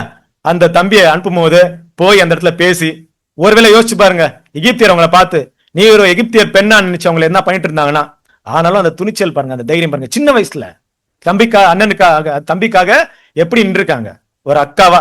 கரெக்டா? இது மிரியாம். மிரியாம் பத்தி நம்ம நிறைய பார்க்கிறோம். தீர்க்கதரிசிங்கிற விஷயம் இருக்கு, அவங்க எழுதப்பட்ட பாட்டு எங்க இருக்கு, வெளிப்படுத்தல் வரைக்கும் கூட இருக்கு. சரி, இதெல்லாம் ஓகே. இந்த இடத்துல இந்த டாபிக்கும் நம்ம மிரியாம் ஏன் பார்க்கிறோம் அப்படின்னா, இந்த மிரியாம் கிட்ட வந்திருக்கக்கூடிய ஒரு பொறாமை தான் இங்க நம்ம பார்க்க போறோம். எப்ப வந்துச்சு மிரியாம் அந்த பொறாமை? மோசஸ்க்கு 2 வைஃப், 2 வைஃப், ஒரு வைஃப், 2ஆ 1ஆ? அதை நீங்க பிற்பாடு ஆராய்ச்சி பண்ணுங்க. சகோதரர் சொல்லும் போது 2 வைஃபை பத்தி பேசுறாரு. ஒண்ணு மிதியான் தேச ஸ்திரீ, இன்னொன்னு எத்தியோப்பியா தேசத்துடைய ஸ்திரீ. இப்ப இங்க என்ன நடந்துச்சுன்னு பாத்தீங்கன்னா, சொல்லல, நீங்க இந்த ஆர்டிகல் படிங்க, ரொம்ப நல்லா இருக்கும். நான் எக்ஸ்பிளைன் பண்றதோட ரொம்ப அருமையா இருக்கும். என்னால அந்த அளவுக்கு அதை எக்ஸ்பிளைன் பண்ண முடியல, ஏன்னா நேரம் குறைவா இருக்கு. அது மட்டும் இல்ல, பிரதர் எழுதுற ஸ்டைல் ரொம்ப அருமையா இருக்கும். அங்க என்ன நடக்குது பார்க்கும்போது, இது வரைக்கும் மிரியம் தான் எல்லாருக்கும் முன்னாடி ரொம்ப மெயினான ஒரு பெண்ணா இருந்திருக்காங்க. அந்த இஸ்ரேலுக்கே தலைமை தாங்கக்கூடிய பெண் யார் தான்? மிரியம் தான். எதுவா இருந்தாலும் மிரியம் தவிர அவங்க ஸ்திரீகள், அவங்களுக்கு ஒரு பெரிய பேர் இருந்தது, ரெஸ்பெக்ட் இருந்தது. திடீர்னு அந்த பேர் என்ன ஆகுது? குறையுது. எதனாலன்னா இந்த மோசேயுடைய மனைவி வந்த நிமித்தமாக. இப்ப எல்லாம் யாருக்கு இம்பார்ட்டன்ஸ் கொடுக்க போறாங்க? மோசேயுடைய மனைவிக்கு இம்பார்ட்டன்ஸ் கொடுக்க ஆரம்பிச்சிட்டாங்க. இது குறைய குறைய குறைய உள்ள என்ன ஆகுது? அதன் மேல பயங்கரமான எரிச்சல் வருது. ஆனா இந்த எரிச்சல் அப்படியே காமிக்காம, எனக்கு அந்த ஸ்திரீ மேல எந்த எரிச்சலும் இல்ல, நான் அந்த மாதிரி இல்லவே இல்லைங்கிறத அப்படியே மூடி வச்சுட்டு வேற ஒரு பிக்சர் கிரியேட் பண்றாங்க. என்ன பிக்சர் திரும்ப கிரியேட் பண்றாங்க? மோசைய தேவன் கைவிட்டுட்டாரு, இனிமே மோசே கூட தேவன் கம்யூனிகேட் பண்றது இல்ல, மோசே தான் மிகப்பெரிய பாவம் செஞ்சுட்டாரு. அப்படி மோசைய தேவன் கைவிட்டுட்டாருன்னா இனிமேல் அந்த இஸ்ரேல் ஜனங்களை வழிநடத்தக்கூடிய மிகப்பெரிய பொறுப்பு யார் கையில வந்து சேருது? ஏன் கிட்டதான் வந்து சேருது. அப்படிங்கிறதுக்காக கூட யார்கிட்ட போய் பேசுறாங்க? ஆரோன்ட்ட போய் பேசுறாங்க. ஆரோனை பத்தி தெரியும் இல்லையா, எவ்வளவு வீக் வெசல்னு. உடனடியாக ஆரோன் என்ன பண்றாரு? ஆமா நீ சொல்றது கரெக்ட் தான் சொல்லிட்டு இந்த விஷயத்த பாளையத்தெல்லாம் ஸ்ப்ரெட் பண்ண எல்லாட்டையும் பேச ஆரம்பிக்கிறாங்க. இவங்க மனசுல நினைச்சுக்கிட்டாங்க, தேவன் எங்களை தேர்ந்தெடுத்துட்டாரு, இனிமே நாங்க தான் வழி நடத்தணும், யார் இருக்காங்க இஸ்ரேல் ஜனத்துக்கு, இப்படிங்கிற நினைப்புல போய் பேசும்போது இதை யார் கவனிச்சாங்க? தேவன் கவனிக்கிறார் இல்லையா? கவனிச்சு என்ன பண்றாரு? கூப்பிடுறாரு. வாசிங்க. என்னாகும் 12ஆம் அதிகாரம் 2ஆம் வசனம். கர்த்தர் மோசையை கொண்டே மாத்திரம் பேசினாரோ, எங்களை கொண்டும் அவர் பேசினதில்லையோ என்றார்கள். கர்த்தர் அதை கேட்டார். கர்த்தர் அதை கேட்டார். இந்த இடத்துல தேவன் இமிடியேட்டா குறிக்கிறார். அன்பான சகோதரர்களே, இமிடியேட்டா என்ன பண்றாரு? கூப்பிட்டு அங்க ஒரு வேலை அங்கே நடக்குது. என்ன மாதிரி வேலை நடக்குதுன்னா, மோசேயும் ஆரோனையும் மிரியம் 3 பேரும் என்னுடைய பாளையத்துக்கு வாங்கன்னு கூப்பிடுறாரு. கூப்பிட்டு மோசே அங்க நில்லுப்பா அப்படின்னு சொல்லிட்டு இவங்க 2 பேர் மட்டும் ஃப்ரண்ட்ல வர வைக்கிறார். அப்ப தேவன் என்னெல்லாம் பேசியிருப்பாரு உங்களுக்கு நல்லா தெரியும். என்ன பேசியிருக்காரு? நான் ஒரு தீர்க்கதரிசி இருந்தா அல்லது உங்களுக்குள்ள யாராச்சும் தேவடைய மனுஷன் தான் என்ன பண்ணுவேன்? சொப்பனத்துல கனவுல அவன்கிட்ட எல்லாம் தரிசனத்துல பேசுவேன். ஆனா மோசே அப்படி கிடையாது. நான் என்ன பண்ணிருக்கேன்? முகமா அவர்கிட்ட பேசியிருக்கேன் அப்படின்னு மோசே பத்தி யார் நல்ல சர்டிபிகேட் கொடுக்குறாரு? தேவன். நீங்க நினைச்சு நினைப்பு தப்பு, மோசே அப்படி கிடையாது அப்படின்னு சொன்ன உடனே மிரியமுக்கு என்ன நடந்திருக்கணும்? அங்க நம்ம என்ன பண்ணுவோம்? இப்படி ஒரு விஷயம் நான் பண்ணிட்டேன், நான் மோசே பத்தி தப்பா கற்பனை பண்ணி எல்லாருக்கும் ஸ்ப்ரெட் பண்ணிட்டேன், தேவன் என்ன கூப்பிட்டு கரெக்ஷன் பண்ணாரு, நான் என்ன செய்யணும்? உடனடியா என்ன செஞ்சிருக்கலாம்? Very good. தேவன் அப்படியே முகங்குப்புறம் விழுந்து, ஆண்டவரே நான் என்ன பண்ணிட்டேன், தெரியாம செஞ்சுட்டேன், மன்னிச்சிருங்கன்னு கேட்டு. கரெக்டா? மிரியம் என்ன பண்ணாங்க? அப்படியா, சரிங்க ஆண்டவரே, ஓகே அப்படிங்கிற ரியாக்ஷன் காமிச்சாங்க. பாளையத்துக்கு போல அன்பான சொல்லல குஷ்டரோகம் வந்துருச்சு. ஆரோன மோசே வந்து தேவன்கிட்ட மண்டாடுறாங்க. தேவன் சொன்ன அந்த வார்த்தையை தான் ரொம்ப கவனிக்க வேண்டியதா இருக்கு. என்ன தெரியுமா சொல்றாரு? போங்கப்பா, அப்பா தன் மகளுடைய முகத்தை துப்புனா அவள் 7 நாள் பாளையத்துக்கு வெளியே இருக்கணும், 7 நாள் இருக்கும் இல்ல, இருக்கட்டும் மிரியம். தேவன் எப்பாச்சும் இந்த வார்த்தை யூஸ் பண்ணிருக்காரா? அப்படின்னா இங்க நடந்தப்பட்ட பாவம் தேவன் பார்வையில் எப்படி இருக்கு? ஒருத்தர் முகத்தை துப்புறன்னு என்ன அர்த்தம்? அவ்வளவு அருவருப்பா இருந்திருக்கு தேவனுக்கு. கரெக்டா? தன்னுடைய தெரிந்து கொள்ளக்கூடிய தாசன் மேல குற்றத்தை சுமத்தி அந்த பொறாமையின் ஸ்பிரிட்ட திசை திருப்பி தப்பான எண்ணத்துல காமிச்ச அந்த விஷயம், அதுவும் இஸ்ரேலின் தலைமை தாங்கிய ஒரு பெண்மணி, நீ எவ்வளவு பிரயாசப்பட்டிருக்க, எவ்வளவு தியாகம் செஞ்சிருப்ப, எவ்வளவு பாட்டு பாடிருக்க, என்னுடைய நாமத்தை எவ்வளவு புகழ்ச்சி வந்திருக்கு, நீ இப்படி செய்யலாமா? அப்படிங்கிற ஒரு விஷயம் வந்துட்டு தேவனுடைய கோபத்துக்கு அந்த ஒரு வார்த்தை, அந்த குஷ்டரோகத்தை நீங்க வந்து பார்க்கலாம் இல்லையா? தேவனுடைய பார்வையில ரொம்ப பெரிய தவறா அது இருந்தது. அந்த 7 நாள் குஷ்டரோகம்னால இஸ்ரேல் ஜனங்க பிரயாணப்பட்டு போல. அது மட்டும் இல்ல, மிரியம் கானான் தேசத்துக்கு கூட என்ன ஆகல, போகவே இல்லை. அதான் நம்ம பார்க்கும்போது மிரியமுடைய அந்த தவறுகளை குறித்து பார்க்கும்போது, இருதயத்துல பொறாமை மறைத்து தவறான காரணத்தை காட்டியது, உணர்வற்று இருந்தது, தான் செய்வது சரி என்ற எண்ணம், தேவனுடைய மன்னிப்பு கேட்காதது, துணிகரம், இதெல்லாமே கலந்து தேவனுடைய அந்த கோபத்துக்கு என்ன ஆயிட்டாங்க? மிரியம் ஆனாயிட்டாங்க. அன்பான சகோதரர்களே, இது வந்துட்டு என்ன பாக்குறோம் அப்படின்னா, இந்த ஒரு எரிச்சல் எந்த அளவுக்கு இங்க வேலை செஞ்சிருக்கு அப்படிங்கறத பாக்குறோம். ஒரு பேட் ஃபயர் அந்த இடத்துல இருந்திருக்கு. இதனுடைய ரூட் காஸ் என்ன இருந்திருக்கலாம்? இதை வாசி. தன்னுடைய உயர்ந்த நிலைமையை அல்லது பதவி மற்றவர் வந்தார் இல்லாமல் போகும்போது அவரை நிர்மூலமாக்க தன்னுடைய ஞானத்தையும் அறிவையும் பயன்படுத்தி அவருடைய வீழ்ச்சியில் மகிழ்ச்சி கொள்வது இந்த பொறாமை. இப்படி இருக்கா? எனக்கு இருக்கிற ஒரு பொசிஷன் இருக்கு, திடீர்னு ஒருத்தர் வந்தனால என் பொசிஷன் இல்லாம போகுது, இல்லாம போயிட்ட உடனே இப்போ அறிவை யூஸ் பண்றேன், எப்படின்னா அவரை விழ வைக்கணும். ஆனா பாக்குறவங்க முன்னாடி எப்படி இருக்கும்? நான் ரொம்ப நல்லவ மாதிரியும், நான் ரொம்ப கரெக்ட் பண்ற மாதிரியும், அவர் தான் மிஸ்டேக் பண்ண மாதிரி என்ன பண்ணுவேன்? பிக்சரை காமிச்சு என் ஞானத்தினால விழ வச்சு அவர் விழுந்த போது பார்த்து சந்தோஷம் படுறான் பாருங்க, அதுதான் இந்த பொறாமை. யாருடைய பொறாமை? மிரியமுடைய பொறாமை. இதுக்கெல்லாம் எக்ஸ்பிளனேஷன் தேவையில்லை அன்பான சகோதரர்களே. சொல்ல ஒவ்வொரு வார்த்தையும் நம்மள என்ன ஆகணும்? யோசிக்க வைக்கும். தேவனுடைய பிள்ளைகள் இந்த அளவுக்கு ஒரு ஸ்பிரிட் நம்மள்ட்ட இருக்கா? முடிஞ்சு போச்சு, சின்ன விஷயத்த சொல்றேன் கேளுங்க. இந்த பொறாமையுடைய தாக்கம் எந்த அளவுக்கு இருக்குன்னு அன்பான சொல்ல ஒரு கதை சொன்னா உங்களுக்கு கிளீனா புரியும் நம்முடைய வாழ்க்கையில் இல்லையா. அதாவது என்ன பண்ணிருக்காரு, ஒரு தேவன் தூதன் இதெல்லாம் கேட்டிருக்கீங்களே, வரத்தை கேட்டு தேவன்ட்ட என்ன பண்ணுவாங்க, பிரேயர் பண்ணுவாங்க. அந்த மாதிரி என்ன பண்ணிருக்காரு, 2 பேரை தேவன்ட்ட பிரேயர் பண்ணிருக்காங்க. தேவன் வந்து என்ன பண்ணிருக்காரு, அவங்களுக்கு தூதர் அனுப்பிச்சு அவங்களுக்கு கிஃப்ட் கொடுக்க பிளான் வச்சிருக்காரு. சரி, ஒருத்தர் போய் கேட்கும் போது 2 பேருமே பொறாமை பிடிச்சவங்க. முதல்ல போய் கேட்கும்போது முதல் பர்சன் சொல்றாரு, என்னப்பா உனக்கு வேணும் அப்படின்னு. இந்த இன்னொருத்தர் பிரேயர் பண்ணாரு, அவர்கிட்ட நீங்க என்ன கேட்டீங்களா அப்படின்னு. இல்ல உன்னை முடிச்சுட்டு தான் அவர்கிட்ட போகணும் அப்படின்னு. அப்ப அவர் சொல்றாரு, அவருக்கு நீங்க என்ன கொடுக்குறீங்களோ அதுல 2 மடங்கு என்ன பண்ணுங்க எனக்கு கொடுங்க அப்படின்னு. இவர் என்ன பண்றாரு, உனக்கு எது வேண்டாமா, அவர் கொடுக்கதான் 2 மடங்கு கொடுங்க அப்படின்னு சொல்லிட்டு என்ன பண்றாரு, அவர் அங்கே போறாரு. அங்கே போயிட்டு என்னப்பா உனக்கு வேணும்னு. அவர் என்ன கேட்டாருப்பா, என்ன கேட்டாரு, உனக்கு என்னெல்லாம் கொடுக்குறனோ அது 2 மடங்கு அவருக்கு வேணுமா அப்படின்னு கேட்டாரு. அப்படின்னு அப்படியா, ஐயோ நான் வீடை கேட்டா 2 வீடு, காரை கேட்டா நான் எது கேட்டாலும் என்ன ஆயிடும், டபுள் ஆயிடுமே அப்படி யோசிச்சு ஒரு முடிவு வராரு அவர். எனக்கு ஒரு கண்ணை எடுத்துருங்க அப்படி. ஏன்னா நான் ஒரு கண் இல்லாம இருந்தாலும் பரவாயில்ல, அவனுக்கு எவ்வளவு கண் இருக்கக்கூடாது, 2 கண் இருக்கக்கூடாது. நம்ம பாருங்க எந்த அளவுக்கு இதனுடைய உச்சக்கட்டு நமக்குள்ள காணப்படுது. இதெல்லாம் உலகத்துல காணப்படுறது. சில விஷயங்களை நமக்குள்ள மறைவா இருந்தாலும் ஜாக்கிரதையா இவங்களோட போராட வேண்டியது ரொம்ப முக்கியமான விஷயமா இருக்கு. இதுக்கான ஒரு அறிகுறி நம்ம என்ன பார்த்து முடிக்கலாம். அதாவது ஒருவேளை எனக்குள்ள இந்த ஒரு கேரக்டர் காணப்படுதா, எதை வச்சு நம்ம கண்டுபிடிக்கலாம் அப்படின்னு சொல்லும் போது வாசிங்க யோபு 31:29. என் பகைஞனுடைய ஆபத்திலே நான் மகிழ்ந்து பொல்லாப்பு அவனுக்கு நேரிட்ட போது களி கூர்ந்திருந்தேனோ. என் பகைஞனுடைய ஆபத்திலே நான் மகிழ்ந்து அவனுக்கு பொல்லாப்பு நேரிட்ட போது நான் களி கூர்ந்திருந்தேன்னா ஒரு கேள்வி இல்லையா. இன்னும் கிளியரா இந்த வசனத்தை வாசிக்கலாம். வாசிங்க நீதிமொழிகள் 24:17 முதல் 18. உன் சத்ரு விழும்போது சந்தோஷப்படாதே, அவன் இடரும் போது உன் இருதயம் களி கூறாதிருப்பதாக. கர்த்தர் அதை காண்பார், அது அவர் பார்வைக்கு பொல்லாப்பா இருக்கும். அப்போது அவனிடத்திற்கு அவர் தமது கோபத்தை நீக்கி விடுவார். இல்லையா, தயவு செய்து நான் என்ன சொல்ல வரேன்னா, இந்த ஒரு விஷயம் லைஃப்ல இல்ல நீங்க யாருமே சொல்லிடாதீங்க. நம்ம எல்லாருக்கிட்டையும் இந்த விஷயம் இருக்கு, ஏதோ ஒரு வழியா இருக்கும். என் சத்ரு விழும்போது, எனக்கு பிடிக்காத கஷ்டம் வரும்போது, பாத்தியா நடந்துச்சு அப்படிங்கிற ஒரு எண்ணமோ இல்லையா, அதுல சந்தோஷப்படுறக்கூடிய மனப்போக்கு நம்மகிட்ட காணப்படும் போது நம்ம எல்லாருக்கும் இது எச்சரிக்கை. அதான் நான் சொல்லிட்டேன் இந்த இடத்துல என்ன வேணா, இந்த டாபிக் பேசும்போது அவங்க இவங்க பேரெல்லாம் மைண்ட்ல ஞாபகம் வந்துருச்சு, நம்ம ராங் ரூட்ல இருக்கிறோம். யாருடைய பேர் தான் ஞாபகம் வரணும், நம்மளை தான் பார்க்கணும் இல்லையா. அப்படி இல்லைன்னா இதை விட்டுருவோம், காத்துல விட்டுருவோம். இந்த டாபிக் நல்லா ஞாபகம் வச்சுக்கலாம். நம்முடைய சத்ரு விழும்போது என்ன நல்லா இருப்பாரு, திடீர்னு ஏதோ ஒன்று ஆயிடுச்சு, அப்போ வந்துட்டு நம்ம சந்தோஷப்படுறோம் அப்படின்னா, இடரும் போது நம்முடைய இருதயம் களி கூடுதுன்னா என்ன அர்த்தம், நமக்குள்ள அந்த எரிச்சல் இருக்கு, தேவனுடைய கோபம் நம்ம மீது வரக்கூடியதாக இருக்கு இல்லையா. சன்மான சரசில இந்த பொறாமை என்பது சுயநலம் முதிர்ச்சி அடைந்து விளையும் கசப்பான பலமாகும்.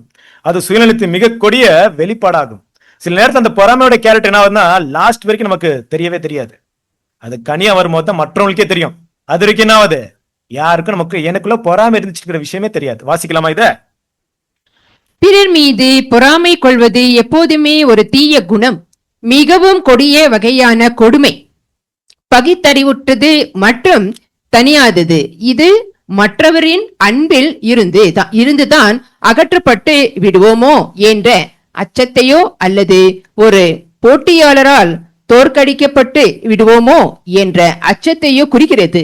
இது வெறுப்பு, வன்மம், பொறாமை, சண்டை ஆகியவற்றுடன் நெருங்கிய தொடர்புடையது. ஓகே, சில பகுதியில் மட்டும் வாசிச்சு முடிக்கலாம், எக்ஸ்பிளைன் பண்ண மாட்டேன், இதையும் வாசிச்சுடுங்க. பொறாமை என்பது சபையில் அதிக தீங்கு விளைவிப்பதற்கான ஒரு காரணமாகும். வேறு எந்த தீய குணமும் நமக்கும் மற்றவர்களுக்கும் அதிக தீங்கு விளைவிக்க முடியாது. Okay, thank you. அடுத்து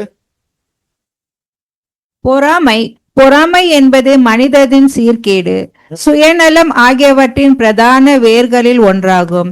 இந்த வேரிலிருந்து மனிதனுக்கு தெரிந்த மிகவும் தீங்கு விளைவிக்கும் தாக்கங்களும் அனுபவங்களும், அதாவது எல்லா தீய செயல்களும் தோன்றியுள்ளன.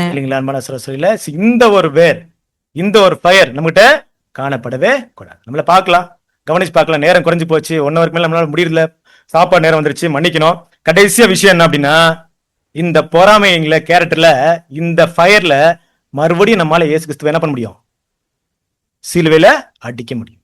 ரைட்டா, ஏன்னா இயேசு கிறிஸ்துவ சிலுவையில் அடிச்ச அந்த ஒரு கேரக்டர் என்னன்னு பார்க்கும்போது பொறாமையினாலே அவரை என்ன பண்ணாங்க, ஒப்பு கொடுத்தாங்க. தேவனுடைய பிள்ளைகள் ஜாக்கிரதையா இருக்கலாம். இந்த ஒரு காலகட்டத்துல நமக்கு இருக்கக்கூடிய அந்த 2 ஃபயரை பற்றி பார்க்கும்போது, பொறாமை என்பது மற்றவர்களின் உடைமைகள், சாதனைகள் அல்லது நல்ல குணங்கள் காரணமாக அவர்கள் மீது ஏற்படும் மனக்கசப்பு மற்றும் பொறாமை உணர்வாகும். பொறாமை என்னும் பாவத்திற்கும் அதன் கசப்பான விளைவுகளுக்கும் எதிராக எச்சரிக்கையா இருக்கும்படி வேதாகமம் முழுவதும் கிறிஸ்தவர்கள் எச்சரிக்கப்படுகின்றார்கள்.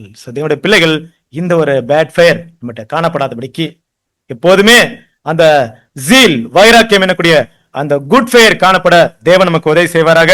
நேரத்தை கருதி நேரத்தை அதிகமா எடுத்துக்கொண்டா தயவு செய்து மன்னிங்க. இந்த ஒரு வாய்ப்பு கொடுத்த பிதாவாகி தேவனுக்கு கர்த்தராகிய இயேசு கிறிஸ்து நடிகரை தெரிவித்துக் கொண்டு பொறுமையை கேட்டவங்கள் அனைவருக்கும் நடிகரை தெரிவித்துக் கொண்டு படத்தை முடித்துக் கொள்கிறேன். தேவன் தான் இந்த படத்தை ஆசீர்வதிப்பாராக. ஆமென்.